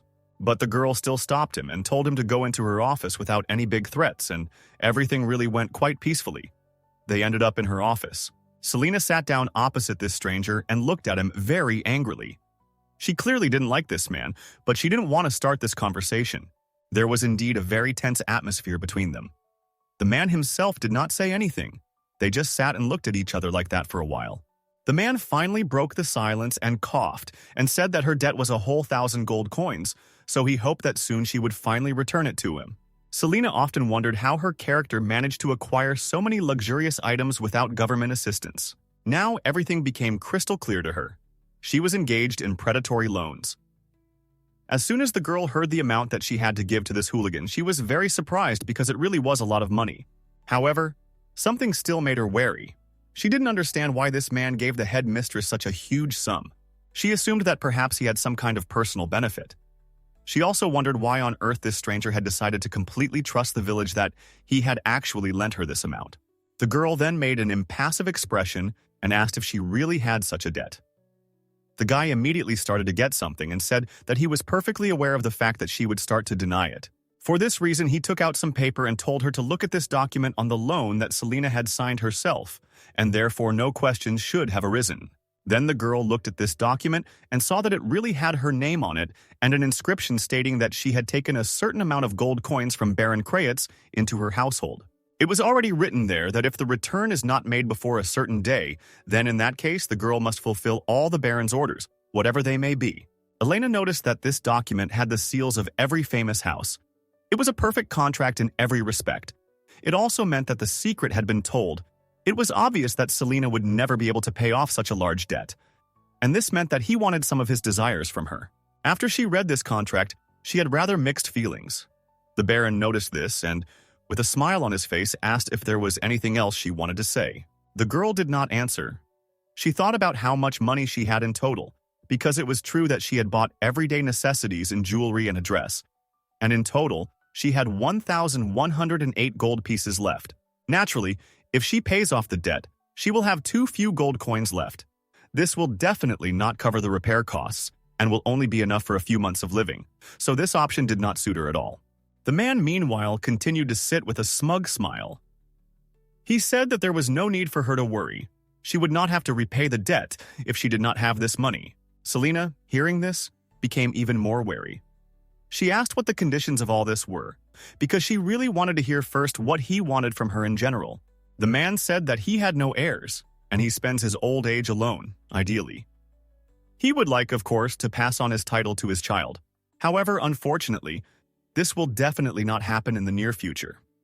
Therefore, smiling, the Baron said that he had come up with a simply perfect solution to solve her problem and his own at the same time. He said that he would like to adopt a child. He asked if the girl even understood what he meant. Selena, of course, having heard all this, understood perfectly well what he meant. However, she definitely did not like this option. He still gave her some time to think. So late in the evening, she sat in her office thinking about this proposal and trying to figure out what to do. Selena also tried to remember the moment whether adoption was ever part of the original story of this novel, and if so, what it led to. In fact, in front of her there was also a huge notebook with various notes about the children.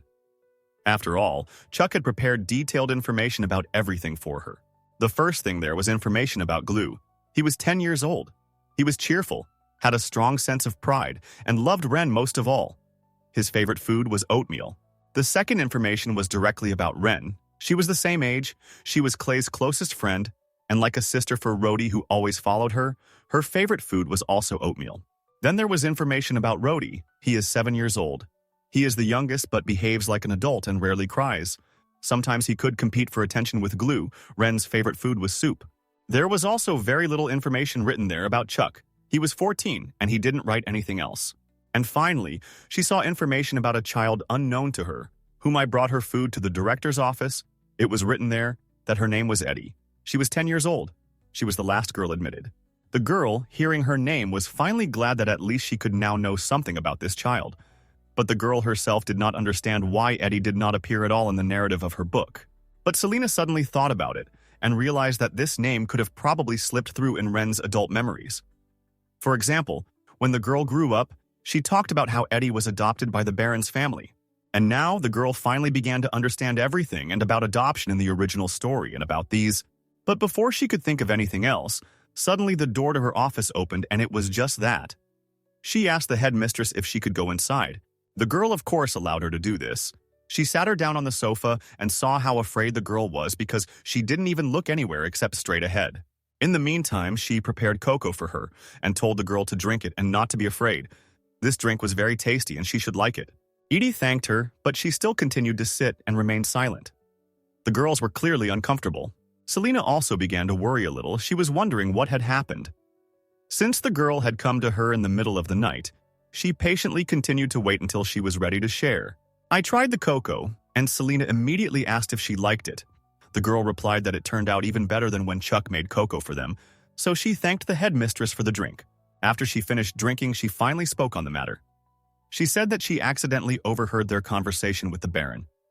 Of course, she didn't want to do it, but it happened that way.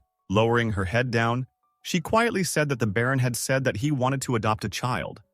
And she had also heard that he had said that he would not be at all against it if it were not a boy, but a girl. Therefore, she already wanted to say that she meant that she would not mind if it was her. But the girl did not even have time to finish. Selena interrupted her and said that everything was fine.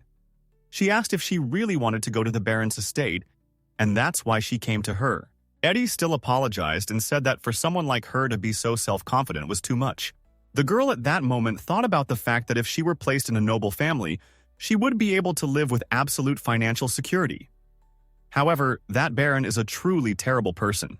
So Selena turned to the girl and said that she definitely had no reason to change, and it wasn't that she couldn't send her away because there was something missing in her as a child. At that moment, Eddie even began to hope that she would really be sent to live with the Baron, and therefore a small smile even appeared on her face. But Selena replied that she was not going to send her to the Baron's estate, and that no one would be sent there at all. The girl, hearing this, immediately became very upset. She asked in a quiet voice why this was happening, and she also asked the headmistress if it was true that she wanted them to disappear. So she didn't understand why she couldn't give it to them. As soon as Selena heard this, she was very surprised and immediately said that if it was a good place where they themselves wanted to go, then of course she would give them away. However, if not, then of course she would not send them just because some Baron said so.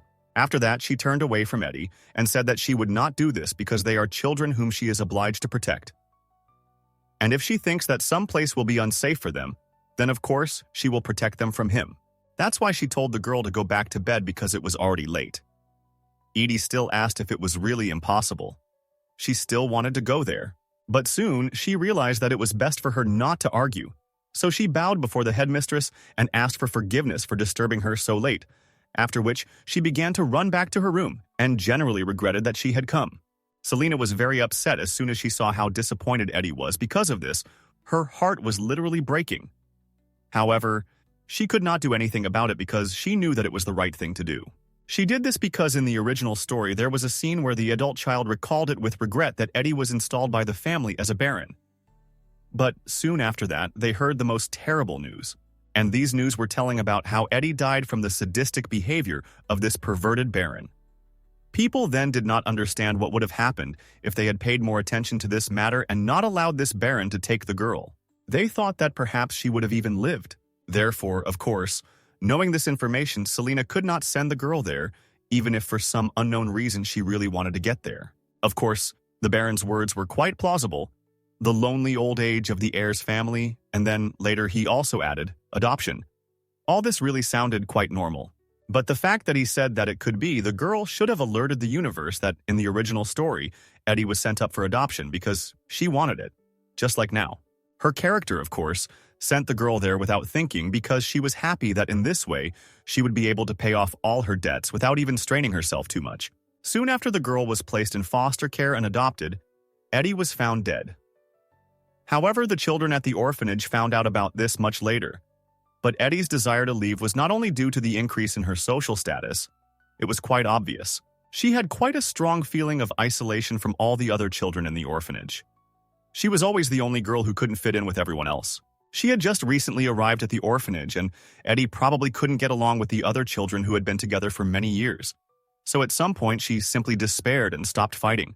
The other children were obviously busy trying to survive in this horrible place, and so they didn't pay attention to how hard it was for Eddie and how unhappy she was.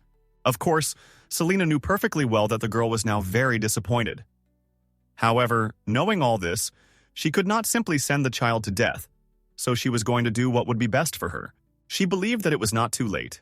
Eddie needed the opportunity to get closer to the other children in the orphanage, and maybe then her mood would improve and she would stop being sad so often. When the next day came, the baron returned to the orphanage again and asked the headmistress if she had already decided what kind of child he would have. He said that in fact he really liked one girl with pink hair. Therefore, if it were possible, he would of course like to take her for himself. But then he suddenly laughed loudly and said that the one who was younger would also be good for him. As soon as Selena heard all these phrases and knowing all the past, she almost threw up. The girl tried to keep a straight face, but she herself did not understand how this idiot could even boldly treat children as if they were some kind of product that he could choose for himself and use in the future. She was not going to tolerate this man's company any longer, so she took the bag of gold coins and threw it right in front of him on the table. She said that there were definitely 1,000 gold coins there, so she asked him to take them and get out of her orphanage once and for all. When the man saw this, he was very surprised, and he also didn't like the way she treated him and asked what such impudence on her part meant. How dare she throw him out with such rude words? But Selena ignored his remark. She said that their business was over, so she didn't understand. Why should she be polite to him if she didn't think it was necessary? The girl also said that besides everything, it was her orphanage. So how to treat him was her decision and not his. So she was not going to act politely with him just because he wanted it. The man, meanwhile, was incredibly angry. He clenched his hand into a fist. It was shaking. He asked where she got such a large sum in one day. After all, he was already hoping for a child. He looked at her with an evil smile and said that if she took it from someone else, then she had better seriously think about whether this decision was right, because perhaps others will have even harsher conditions than he had. Elena showed no interest in this man. She sighed heavily and said that he was too loud and she didn't like it. The girl also said that he came for the money, so she wanted him to take it and leave. So she didn't understand why he still continued to talk to her about something. The man was sincerely amazed by such impudence on the part of the headmistress.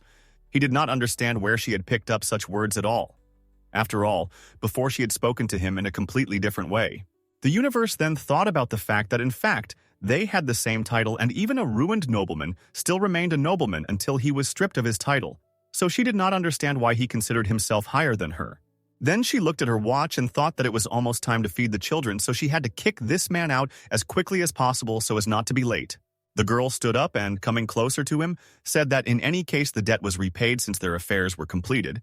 She would like him to draw up a bill of exchange and go on his way. The Baron was incredibly angry. He said that the girl would definitely regret this. However, he had no choice because the money had already been paid. Selena put her hand forward and said that she had no desire to see him again, so she wanted him to give her the receipt and go away. The man casually threw their agreement on the table in front of her, after which he turned around and began to leave. The Baron was clearly unhappy with what had happened, but no one was going to ask his opinion.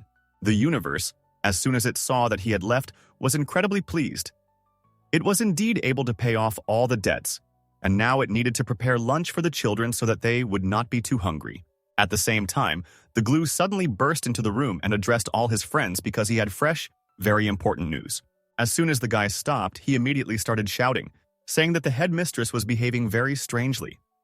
She said that she was preparing lunch for them, and therefore they should wait a little. And after that, they would all eat together. As soon as the children heard this, they were really very surprised because something like this had never happened before.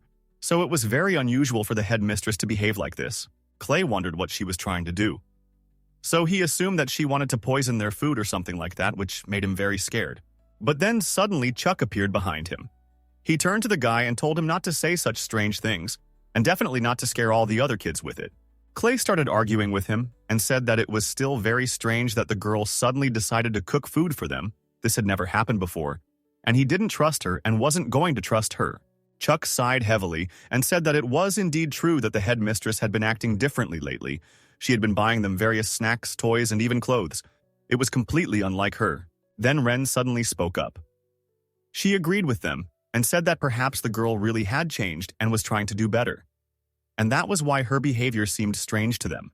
She told all the children that when she was in the hospital, she was sure that she was sleeping.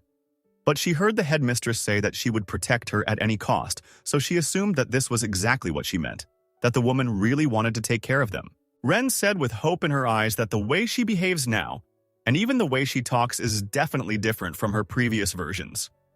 So she believes that the siren has already begun her path to change. She said that she wants to believe her at least a little because they really think that she can change and maybe then it will be better for them to live together. Glue. He was rather skeptical about all this. He said that it was the witch who screamed on the road even for the smallest cry, and she herself collected fatty food for herself and gave them some scraps. He was absolutely sure that there was no way for such a person to change so easily, so he turned to Eddie and asked what she thought about this, since they had not heard her opinion yet. The girl, meanwhile, was very surprised. No one had ever asked her opinion, so she was even confused and asked if they really wanted to hear what she thought. In a quiet voice, Eddie said that she thought Chuck was really telling the truth, but Ren was also right. And as soon as he heard it, Clay immediately became very angry and began to roll his eyes demonstratively. So he shouted loudly and turned to her and asked whose side she was going to take, and whose position she actually supported and whose she didn't. Meanwhile, Ren nudged Clay and told him to be a little calmer because he was only making the situation around him more tense.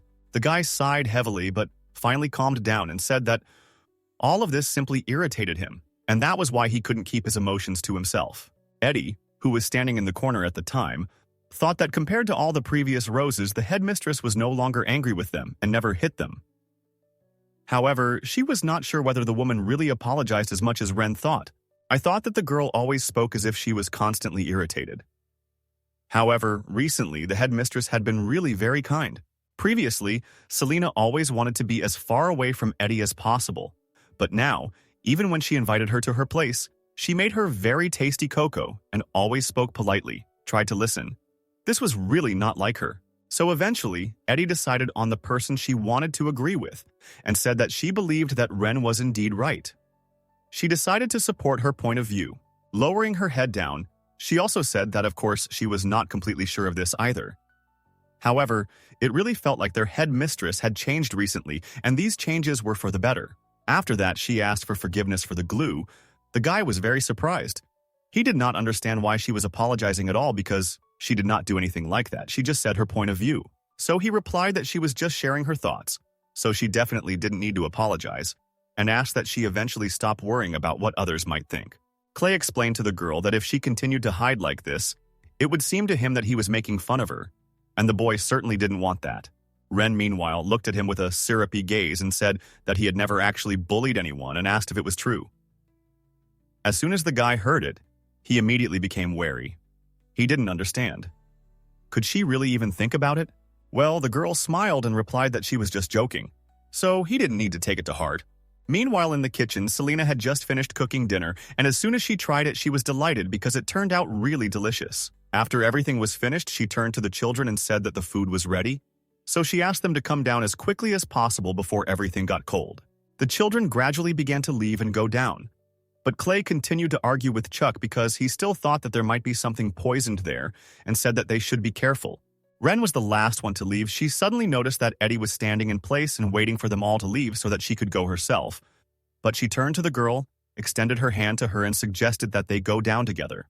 Eddie was very surprised when she saw this, but she took her hand and said that she would be happy to go with her. The girls were really very pleased that they gradually began to accept her into their big company. When the children came down, Selena had already set the table. She prepared chairs for everyone, and when she saw the children, she smiled and told them to sit down quickly because they were probably hungry. As soon as Clay saw that the girl was really so friendly, he could not contain his surprise. The youngest of them began to inhale the aroma of this wonderful food and said that it smelled simply amazing, so he would gladly like to try it already. Selena helped some of them to sit down and said that today's menu was a special children's menu, especially for them. As soon as Glue heard this, he immediately became wary and asked what she meant when she said this, because he did not understand what could be special. But the headmistress explained that Glue and Rhodey get cutlets and soup, and Ren and Eddie eat fried rice. Meanwhile, they will get incredibly aromatic omuris, and of course, they all get special fresh salad in order to get vitamins from this. As soon as the children saw and heard all this, they were genuinely surprised because the dish looked incredibly appetizing, and they thought that they would really like it all. Meanwhile, Clay turned to the girl and asked if they were really allowed to eat all this, since he had never even seen such delicacies in person. Selena was very surprised. She asked me whether he thought it tasted bad, and therefore didn't want to eat it. But the guy replied that it wasn't like that at all. He picked up the cutlery and said that this food was usually intended for nobles and they had never even seen anything like it. So he asked again. Selena was very surprised when she heard this. She could not believe that the children were really saying that only nobles could eat such dishes because it was incomprehensible to the mind. The girl did not understand how this was possible because she really wants their life not to be determined by status, power, or wealth. She wants to raise them as children who simply enjoy good food, clothes, and life in general. Selena believed that they should enjoy the finer things with a pure heart because they deserve it simply because they live in the meantime. She noticed how Clay had a rather difficult time holding cutlery in his hands. When she looked at him, she noticed that he didn't know how to use his name at all, and it was more like he was holding a knife in his hands for the first time because he even held them incorrectly. The boy himself really felt very uncomfortable about this. Other children watched him try, but nothing worked. So they themselves were afraid to touch their food because they didn't want to be embarrassed and to be yelled at again. As soon as Selena saw all this, she was very shocked.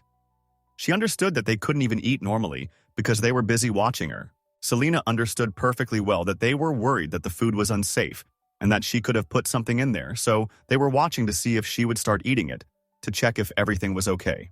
For this reason, the girl decided to save the situation.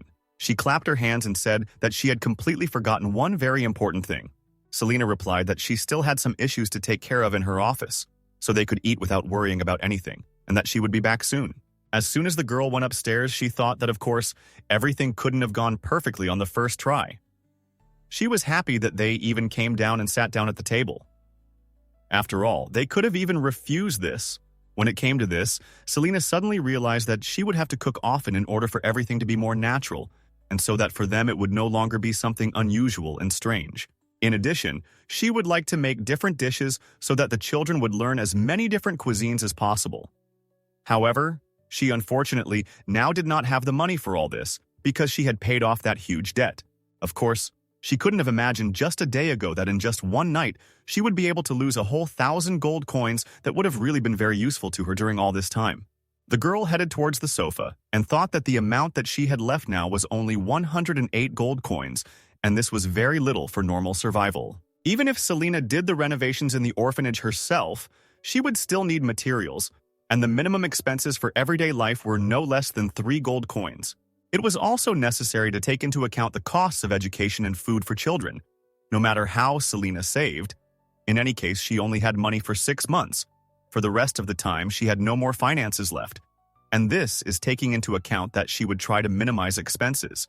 Selena understood that even if they could survive on this amount of money, this life would definitely not be comfortable. She would even be unhappy and poor. And the girl definitely would not want to allow this for these children. After all, they had already been through a lot. Therefore, Selena was very serious. She knew that she really needed sponsorship support in order to exist normally and develop these children. Therefore, the next day, Selena seriously thought about this matter. Managing an orphanage definitely required a sponsor for herself. Otherwise, it would be simply impossible to pull everything on herself.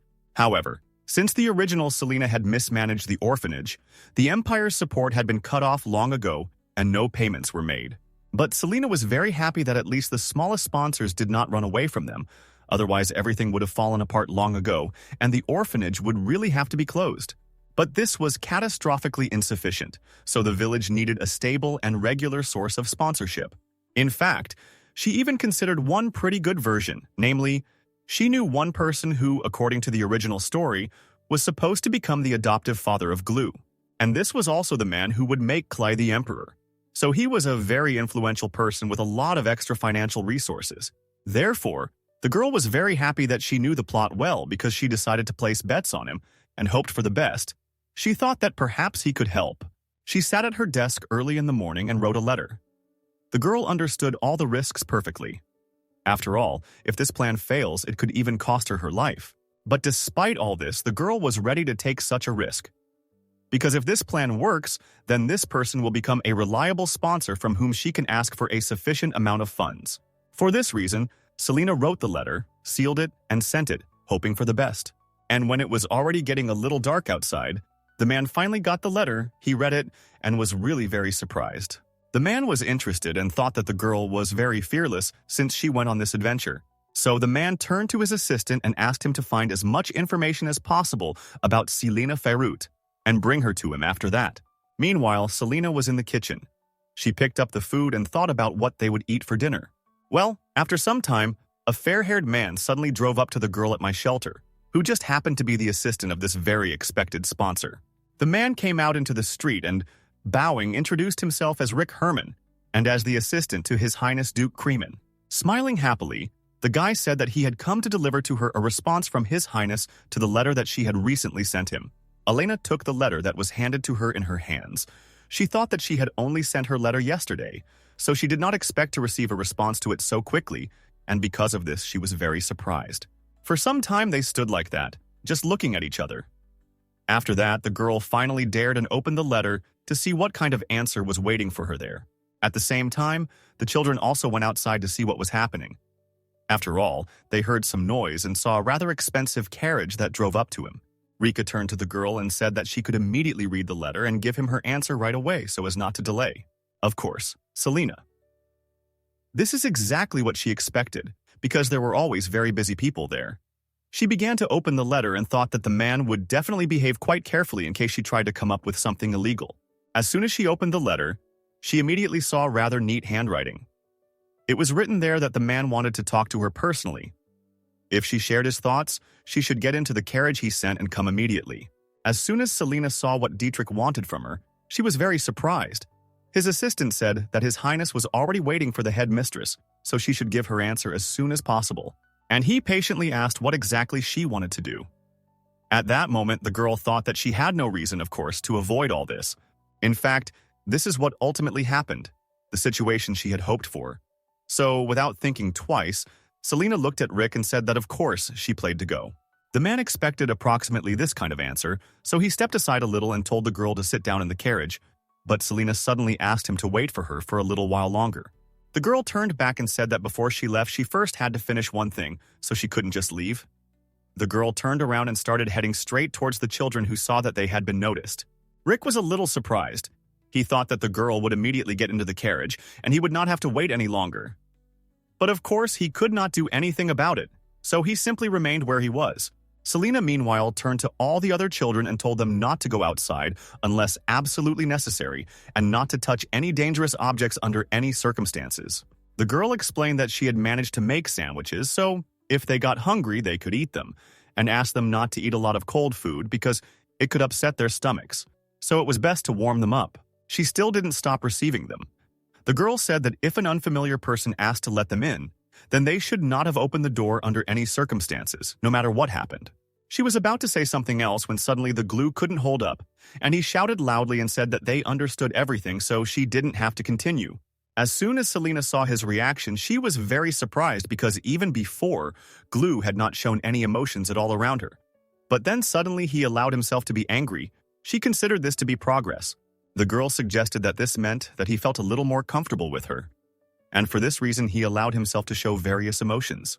In fact, the children left on their own for the first time when Selena went out into the city, so she was very worried that this could happen again, and of course she did not want this. She tried to calm down so as not to transfer her worries to the children. Therefore, Selena sighed heavily and even smiled. She spoke to the children in a gentle voice and said that it shouldn't take too long on the way back. She was also going to stop at the market and buy some new ingredients for their dishes. Therefore, I turned directly to the Glue. She even sat down in order to be at the same height level with him, and the girl asked if there was anything he wanted to eat. As soon as the other children heard this, they were very surprised because the universe had never shown anything like this before, so they also wanted to see the boy's reaction. Meanwhile, Clay was a little embarrassed. He himself did not expect anything like that, so he just started to quietly say something. These words were not even a normal sentence. So Selena, of course, did not understand anything. Soon after, when she asked him again what exactly he was saying, the boy finally plucked up the courage and said that he would like a cutlet. He didn't know for sure whether it was a full-fledged dish or whether it was sold separately, but he would like to try the cutlet.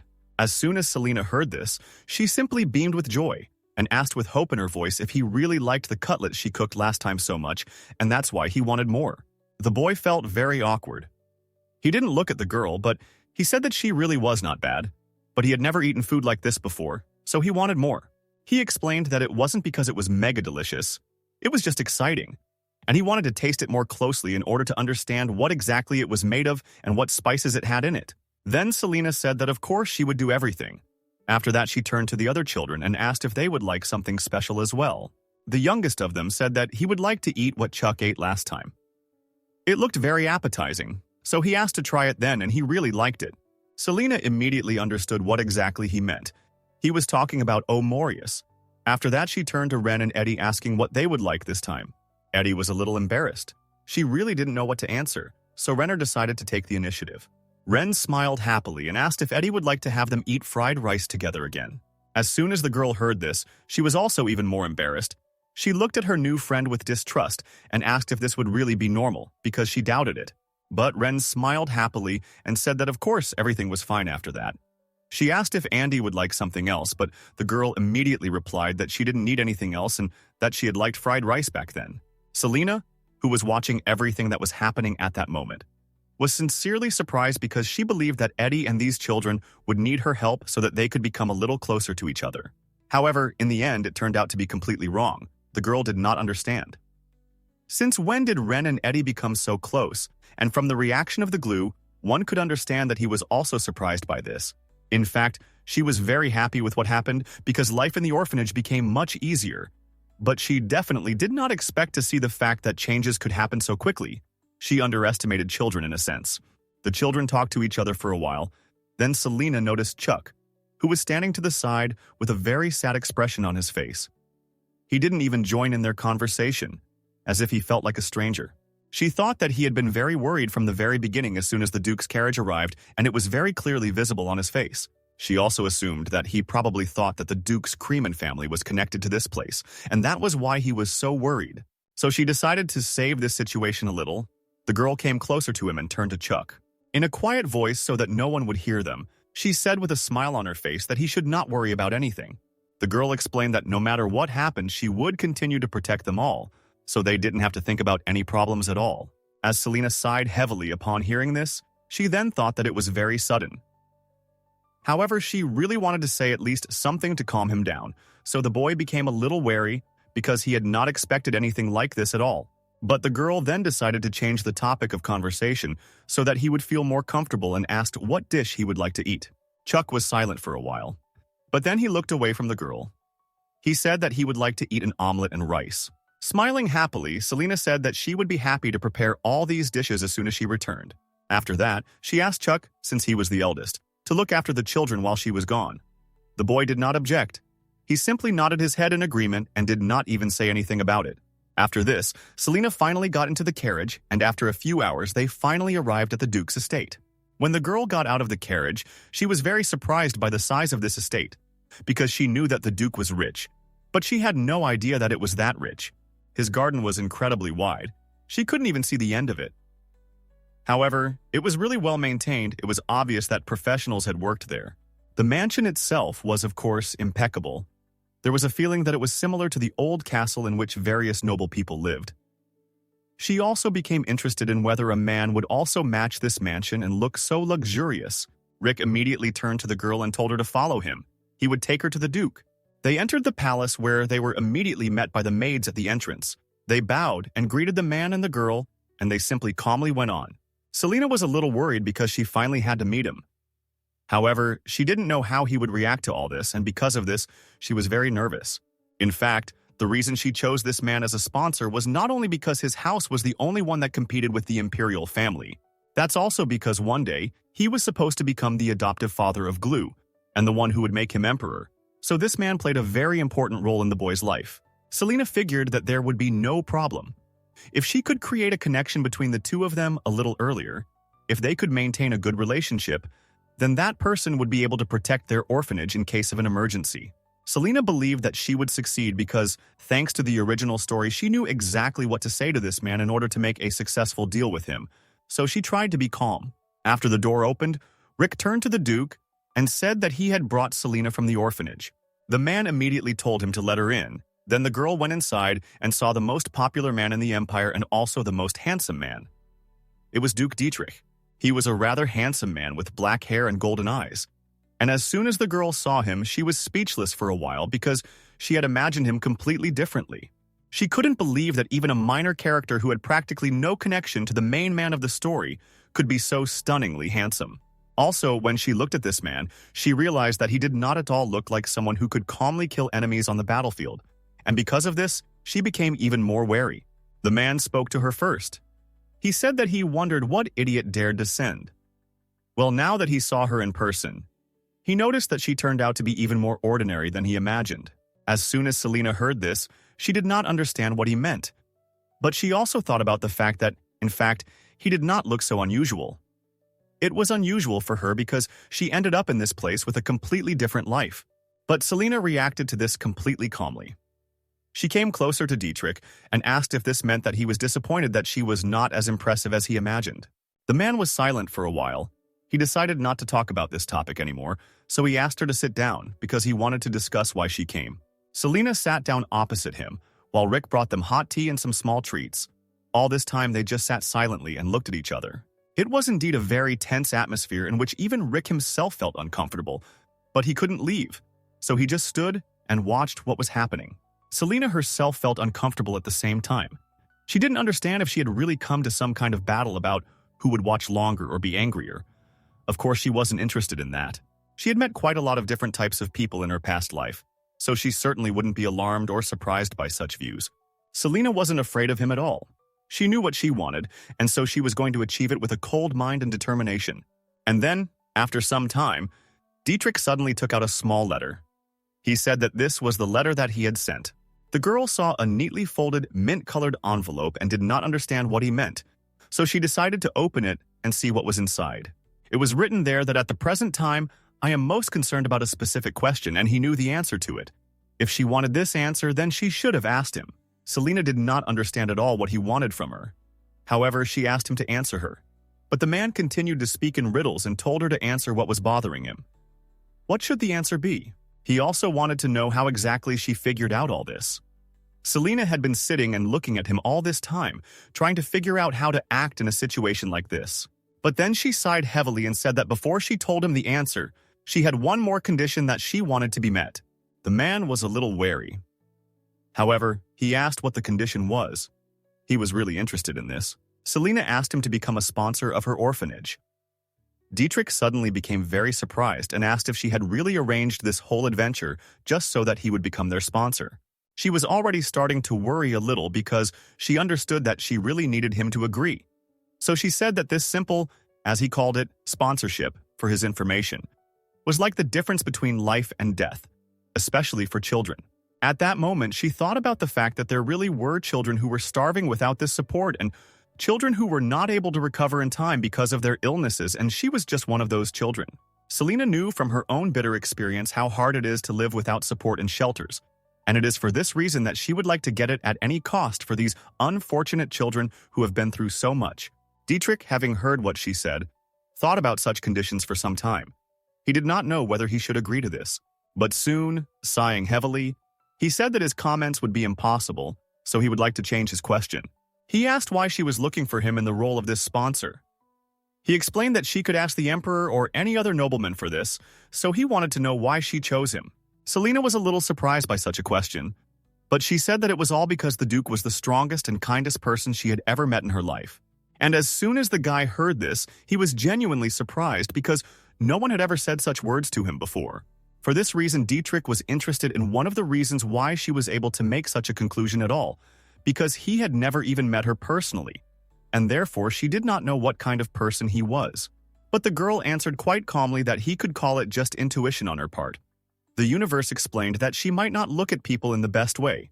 However, she is very good at choosing them because she reads them just like that. Of course, Selena couldn't tell him that she had read all this information in the book and knew what he should do in the future, so she simply had to find a way out of the situation. For a while, Dietrich looked at her with a very angry look. And then he asked in a rough voice, "Is she really trying to make fun of him now or deceive him in some way?" I was very surprised to hear such an assumption because she didn't even show anything like that. So she said that of course it wasn't so. And besides, she said that she came to this place fully understanding all the risks to her life and she was ready to go for it. So the girl did not understand why he did not trust her so much. Dietrich seriously considered this proposal. He understood the risks for himself. Therefore, in the end, when he made the final decision, he told the girl that he agreed. After that, he turned to the girl and asked her what problem he had been puzzling over lately. Selena hesitated a little whether he should say this. However, soon, she slowly said each word that the problem was in the sea trade. When Selena heard this, she immediately remembered the moment from the original story when the glue came to her father, who was very worried. He told his adopted son that the Imperial family had seized complete control of the sea, and because of this, the maritime trade business on which their house depended was very seriously disrupted. He also told him that if they were the first to secure the sea routes, then the matter would be impossible. Everything had gone too far, and because of this, they would have serious problems. The girl repeated this information again because she saw the surprise on his face and said that the issue of sea trade with the royal family with the Western Kingdom had been bothering him lately. And smiling happily, she asked if she had accidentally made a mistake with her answer. In fact, for generations, the houses of the Crimeans and the Imperial family had ties of mutual support. They were indeed very close. Two served as the blade of the empire, and the empire in turn protected this very duchy. However, this ideal alliance was destroyed by the current emperor, who was elevated to the throne after the murder of his own brother. Around the same time, the House of Crimea and the Imperial family began to restrain each other. Therefore, the further separation of the Kingdom of Paxton, which had long been surrounded by secrecy and the great tidal barrier, made it so that they all finally moved away from each other. And the empire of the Lifeblood, which was the trade of the House of the Crim, was approaching quite quickly. However, the Western Kingdom was already filled with pirates, and this was quite a big problem for the two of them. They could not risk open warfare in foreign seas. However, they also could not ignore the sea thieves who had spread throughout the Western Kingdom. With all this, the Western Kingdom declared that it would trade only with one side. So now the Empire and the House of Crimean sought to be the first to guard the path and were wary of the movements of the other. Of course, this was only Selena's guess. However, she believed that she was absolutely right, because she saw the expression on the Duke's face, and it said a lot. Dietrich looked quite stern. He said that even if she had identified the problem, he would like to hear what solution she saw. The man meant that he couldn't believe that he wanted to have the entire trade deal with the Western Kingdom. Selena then replied that now he should give her a pen and a map. She would clearly show him everything. The man led her to his desk. The girl, meanwhile, took off her hat and unfolded the map. She was about to pick up a pen, but suddenly the girl stopped and said that before that she noticed that he had not yet answered her question. So she would like to hear the answer first. The universe again asked if he was ready to be a sponsor in her orphanage. Dietrich, hearing this, immediately became wary. He thought that she had already forgotten about it. The girl understood that she definitely did not want to repeat the life in which she died that time, so she had to get a promise from him, because this was her only chance and she did not want to be simply taken and deceived. Smiling happily, Selena said that if she gives something, then she should receive something in return, and asked if the Duke agreed with this judgment. The man was silent for a while. After that, he asked what exactly she was hoping for, because in his opinion, she was acting rather crazy and recklessly. He also asked in a rough voice if she really didn't think about the fact that he had every right to torture her for the information she had. He didn't understand why she wasn't afraid of all this at all. Selena actually looked completely calm. She said that she was sure that he had already made his decision a long time ago, and as he knew, she had nothing to offer him in return except this. Even in spite of all this, the girl continued to believe that His Highness could never stoop to such cruel things, and that is why she can act so boldly.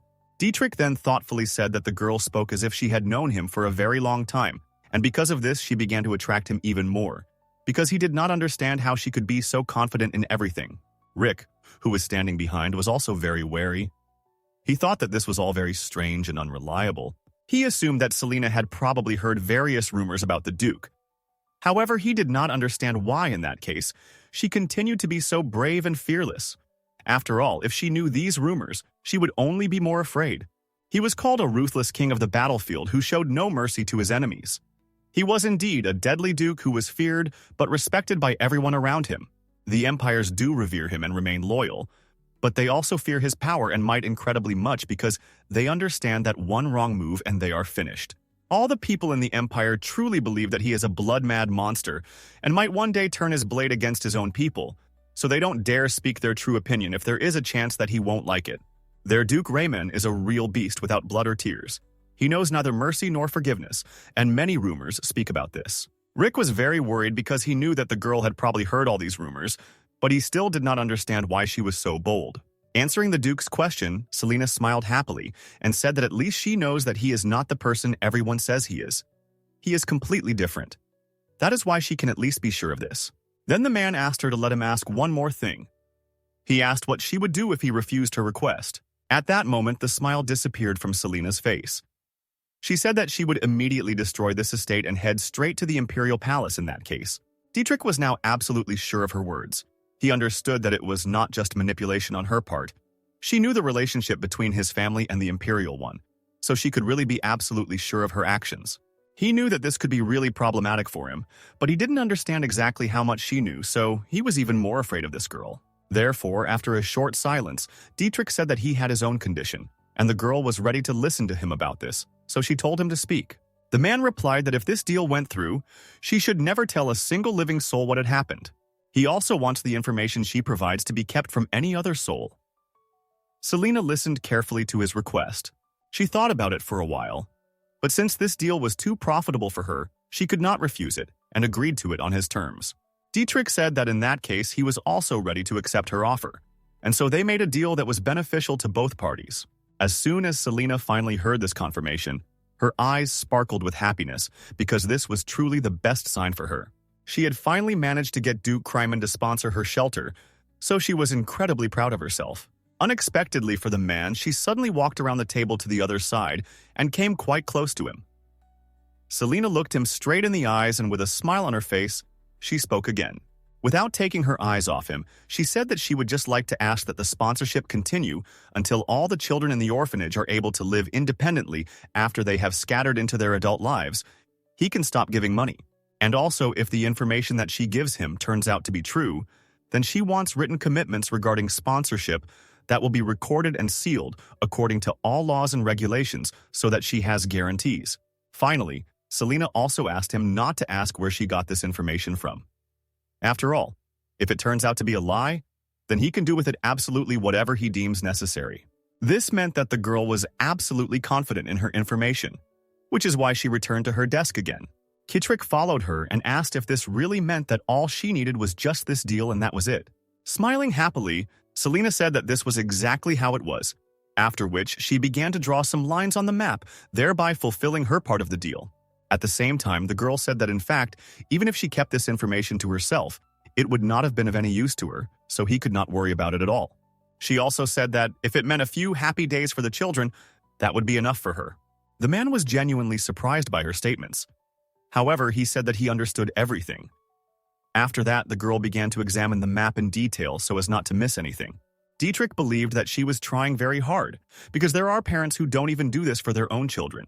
But this girl was ready to fight tooth and nail for an orphanage with children she practically doesn't even know.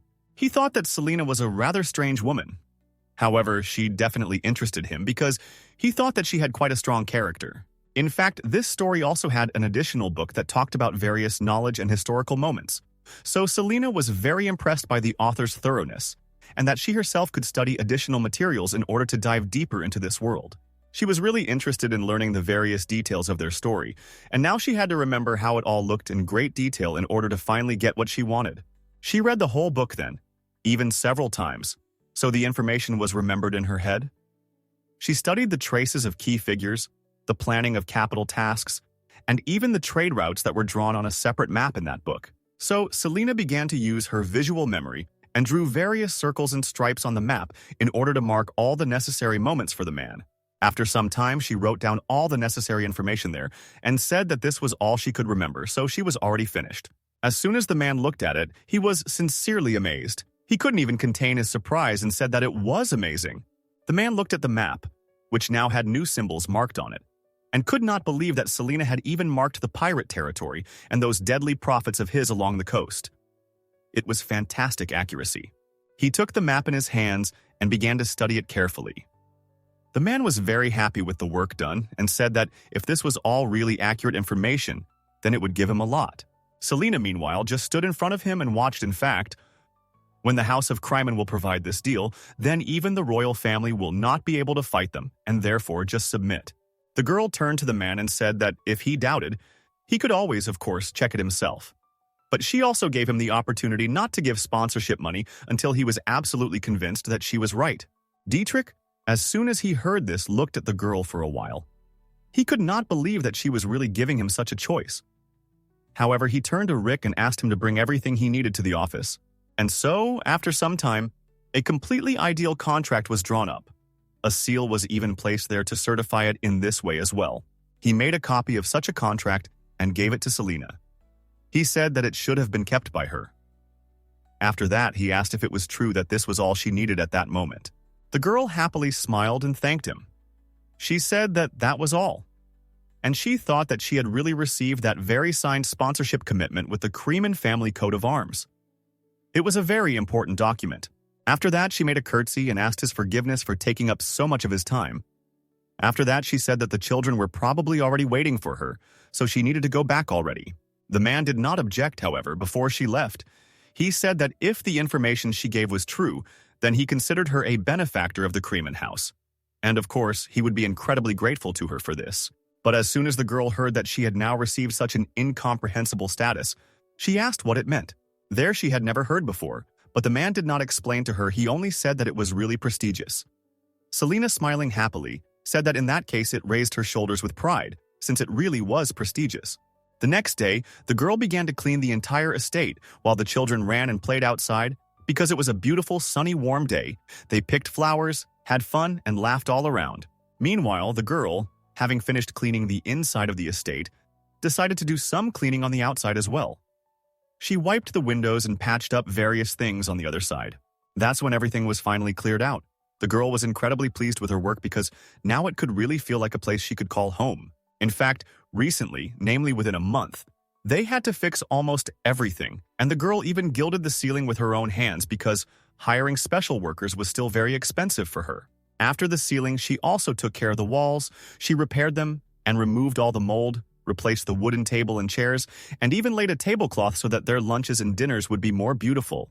And after some time, she was finally able to even replace the broken window that was in the farthest room. So Selena was very pleased with herself. The girl did this thing that she had wanted for a long time. So now everything felt just great. After all, she had put things in order and believed that in this house she could at least start living normally. At the same time, the glue suddenly jumped onto some rather high cages that were nearby. He was holding a stick in his hands and talking to the rest of the children. As soon as Ren saw him, she immediately began to beg him to come down because it was too high there, and she was really very afraid that something bad could happen to him, and he would fall and get hurt.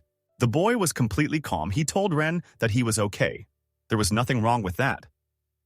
Then Eddie spoke to them and said that Ren was right. This place really was very dangerous, so she would also recommend that the boy go down. At the same time, Selena also approached them. She was very angry. She folded her hands on her hips and asked if they hadn't talked about the fact that it was not worth climbing to the top of the jungle gym. The boy, hearing this, immediately became worried because he knew this rule very well.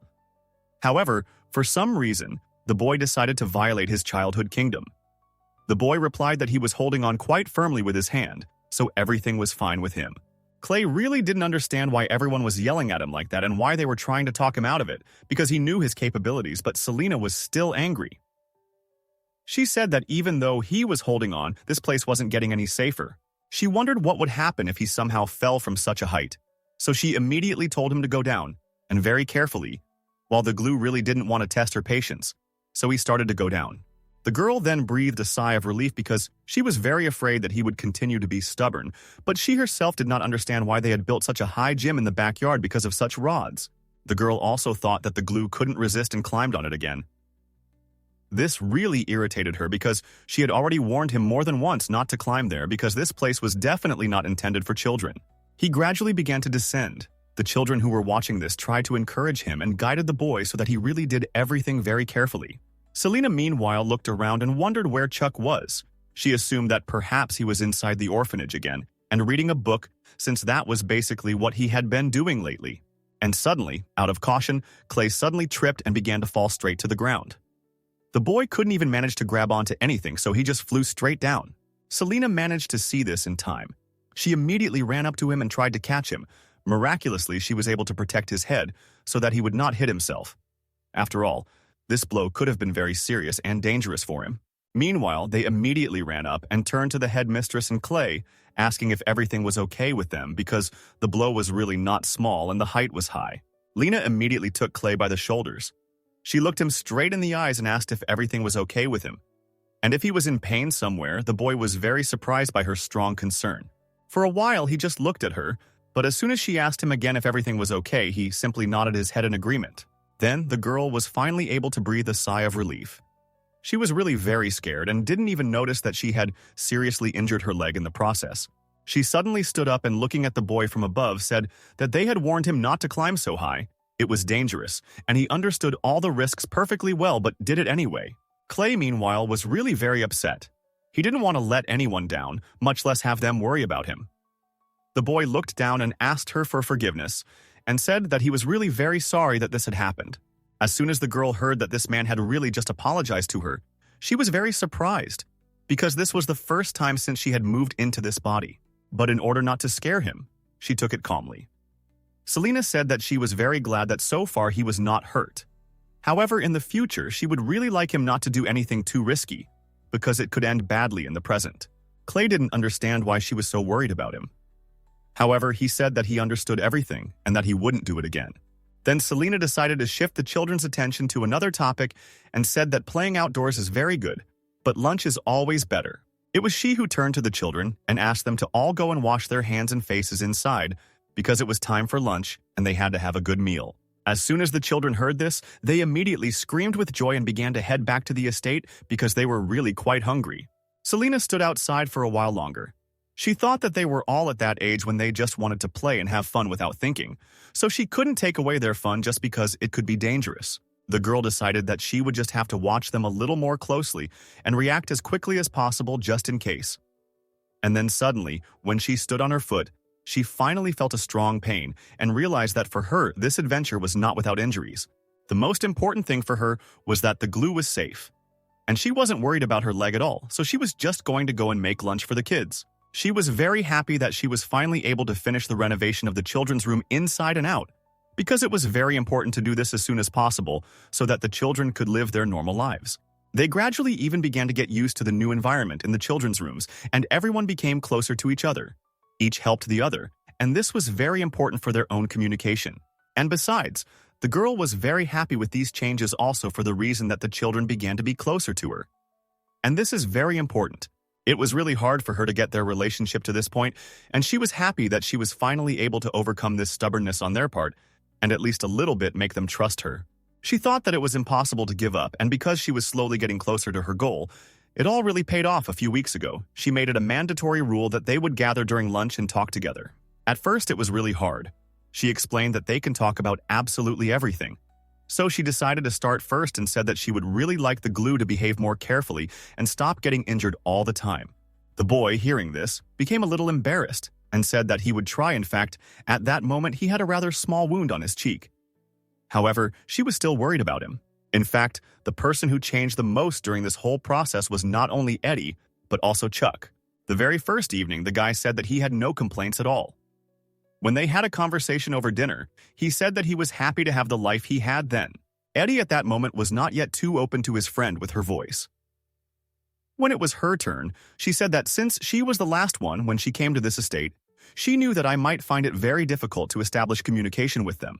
Gathering up her courage, she turned to all these children and said that she was slowly gaining confidence to approach them, and therefore she really wanted the children not to push her away and to allow her to be with them. Clay, as soon as he heard this for the first time, showed the most interest. He stood on a chair and spoke loudly. He said that they already thought of her as a family. However, he could not believe that she did not feel. It was the same thing. After that, he saw that Eddie started to cry and told her to stop doing it. From the outside, it might seem like it was very rude, but in fact, the boy was just saying what he thought and didn't know that it could hurt anyone. In fact, Eddie burst into tears. These were his words that put Selena in an extremely awkward position, but ultimately she was happy that everything was resolved between them, and after that conversation they became closer to each other. It was indeed a rather eventful month. It bore fruit, and Selena was not at all upset that it took perhaps a little more time than she had expected. Finally, the news that she had been waiting for began to spread even throughout the country, and this meant only one thing. The plot continued to develop. The girl thought that they should now start receiving donations starting from next month. And this was very exciting because she would be able to give these children even more. It really was like that. A boy with newspapers who was selling in the city said that a merchant ship from the Kramen house had arrived at the port that same morning. And the people hearing this news were very surprised. They were not sure that the trade of the Western Kingdom could be successful. However, in the end, that is exactly what happened. The residents were very interested in what products they were going to bring, and one of the girls even began to admire the Duke. She began to admire him more, although she continued to call him a monster. She said that he turned out to be good not only in war, but also in trade, and this was really valuable for the ruler. At that very time, the emperor also learned of this news, and he was not as delighted as all the city's inhabitants. He was furious. The emperor of the luxury empire was called Johann. He struck the bell on the table and turned to all his assistants and asked if they really thought that all this had any meaning. The current emperor was very unusual from childhood. He was different from all other princes. However, he was unable to become the heir because his mother was a commoner, and because of this, he was indeed haunted by sidelong glances and constant humiliation. But in the end, he simply went and killed his own older brother with his own hands in order to ascend to the throne because he believed that he was more worthy of it. And because of his cruel and cold-blooded nature, he hid in the process. So for more than a year, no one dared to speak out against the emperor because they did not want the same fate for themselves. There was an exception, however, and that exception was the family of the Kramen house. It was they who dared to stand up against the emperor and disturb his peace because they themselves wanted more than you. Because of this, Johann was called. He put a crazy smile on his face and said that the House of Kramen was the first to provide trading rights with the Western Kingdom. He turned to all his assistants present and asked if they had really just stood there and watched everything that was happening and had not even tried to intervene or change his plans. He couldn't believe that his assistants ultimately didn't even know how he managed to enter the Western Kingdom, and most importantly, how he was able to reach an agreement with them. At that moment, one of the officials thought that the emperor was especially angry when Duke Kremen interfered in various matters. So he thought that it was better for them to keep a low profile. Johann, meanwhile, continued to shout. He said that even if they knew the route, he had to pay the emperor a fee to use it. He couldn't believe that this was really the case. He said that he was the most revered emperor of their empire and asked if all his assistants thought this action was acceptable. They immediately said that of course this was very outrageous and also that His Highness's words were incredibly wise and, as always, true. Another of the officials said that this was an insult to the Imperial family by Duke Kremen, so he believed that they had to take some action immediately. Johann was even more angry. He said that this was really all unacceptable, and after that he asked how the Duke was able to create this trade route. After all, they considered many options and considered it impossible. He looked at all his assistants and asked, "Is it really true that none of them knew anything about this?" He couldn't believe that this was true at all. Suddenly, a rather elderly man with a trembling voice turned to the operator and said that he was not sure whether there was a direct reason for such possibilities. However, he heard that some were saying that some unknown guest had visited the ducal house before the establishment of the trade route. Johann, hearing this, immediately interrupted the man and asked if he really meant that the guest who visited the Duke's house knew something special and somehow influenced the final decisions. The man really understood that for these words he could lose his life. However, he said that of course this guest was quite important, because this person had a status that was difficult to obtain in order to enter the Duke's house directly.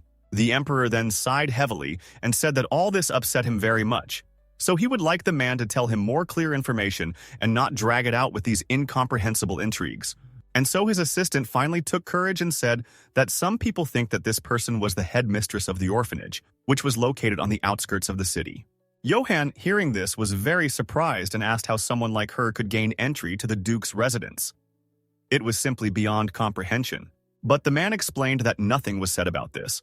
However, this man not only held a private meeting with the Duke, but also did something so that after leaving, the Duke sent people to create a sea route. Johann, upon hearing this information, immediately thought about all of this, after which he said that they should watch this person because they believed that she could get in their way. He also asked them to send someone there, and as soon as the assistant heard this, he immediately asked the Emperor where exactly he was going to send his people. The man got even more angry because of this. He didn't understand why everyone wasn't listening to him. He said that of course the person needed to be sent to this woman's orphanage, but they didn't understand why they were doing all this. But of course they didn't object to him because they understood that if they said something wrong, they could simply lose their own lives. Johann told those present that they always try to believe only in what they can see, but by ignoring someone who seems insignificant, one can repeat the same mistakes as before. Considering the Emperor's childhood, he certainly would not want to allow this. So the man said that his order should be carried out and immediately. But one of his assistants couldn't stand it any longer. He stood up and said that he would definitely send his people to the orphanage so that they would seize the headmistress and bring her to the estate. As soon as the man heard this, he immediately grimaced and asked what the guy was saying. He didn't understand why they took him so literally. With a heavy sigh, Johann replied that a simple headmistress of an orphanage would definitely not be able to know anything about the sea route. However, if they are connected with the Duke, it would be quite reasonable to follow through the girl. He thought that it was obvious to everyone, but it turned out that this was not so. Johann asked for a messenger to be called to them. He must send a gift to this headmistress of the orphanage. But in fact, the man had something evil in mind, and that is why he smiled slyly. At the same time, Dietrich was near the open sea. He had just returned from a long voyage. His assistant Rick was following him. The guy said that as soon as they returned back to the mansion, they would have a lot of things to do. The man said that if something urgent happened, he would like Rick to try to deal with it on his own. And if that didn't work, then only in that case would he bother him. As soon as the men heard this, he was very surprised and immediately asked the Duke what he meant. But Dietrich, with a smile on his face, replied that he needed to go somewhere first, so he did not go directly to the palace to resolve all matters. Meanwhile, at the orphanage, Selena finally gained strength and decided to cook lunch for the children. After all, they were all already quite hungry. She finally finished decorating the dish with various pictures to make it a little more interesting for them, and after she put them on the dining table, she called the children to eat. She told them to sit down and eat as soon as possible. As soon as Ricky saw what they had for lunch at Muris, he was beside himself with happiness. Everyone took their place and began to eat glue, as always, trying to eat absolutely everything in a minute. But Selena, smiling, asked them to eat slowly and carefully, enjoying every piece. During the meal, no one spoke. Then the girl noticed that Chuck did not even look up from the book. But she assumed that despite all this, he, like everyone else, was also very hungry. After they had lunch, Chuck returned to the room and sitting at his desk, he continued to read the book next to him. There were several more that he had already read. Well, then suddenly the guy stopped reading because he heard someone enter his room. He looked through the doorway and saw that it was Selena. Smiling, the girl went inside and said that she was finally able to find him because he ran away so quickly after lunch. Chuck was actually a wary child who was always ready to run. For the last month, he was the only one who did not come close to her and did not establish a relationship. The man immediately asked why Selena was looking for him. He even put the book aside. Despite his detachment, Chuck also did not reject the girl completely. He only maintained the right distance in order to protect himself. This was a completely obvious and even correct decision. She came closer to Chuck and said that she wanted to know if he would be willing to take formal lessons and learn whatever he wanted. The guy, hearing this, was incredibly surprised. He couldn't even imagine that Selena could offer him such a thing. In this world, formal education cost a lot more money than you might imagine. Their finances were not that good. However, since it was for the children's future, Selena was ready to distribute them correctly in order to include these expenses as well. After a short silence, Chuck asked the girl if it would really be possible for him to take lessons. It was incredibly hard for him to believe it. Selena was about to tell him something when he suddenly heard someone calling them at the orphanage, which meant that someone had come. She immediately became wary. I don't understand who it could be. The girl was already going to continue the conversation with Chuck. However, he said that she needed to greet the guest, so it was better to go to him. Selena herself understood this. However, she told the guy that they would definitely continue this conversation later. But for some unknown reason, Chuck got upset again and returned to the world of his book. Meanwhile, the girl went outside and saw that a tall man in uniform was standing at the gate. She immediately opened the gate and looked at him in surprise. She didn't understand who he was and what he wanted. That's why she immediately asked about it. The man, meanwhile, quickly approached the girl closer and asked if it was true that she was a teacher at the orphanage with Selena. The girl immediately became wary. She said that it was indeed so and also asked what he wanted in that case. She was able to very quickly examine his uniform and noticed that he had the emblem of the Imperial family. So she was even a little scared. The man, meanwhile, came even closer to her. He smiled, leaned towards the girl and said that he was the messenger who came by order of His Majesty. Hearing this, Selena was very surprised and asked what exactly he meant. The man said at the same time that she probably would never have even imagined that he himself would come to her in order to convey some message from the Emperor. Selena sighed heavily and said that she had absolutely no idea what orders he had been given.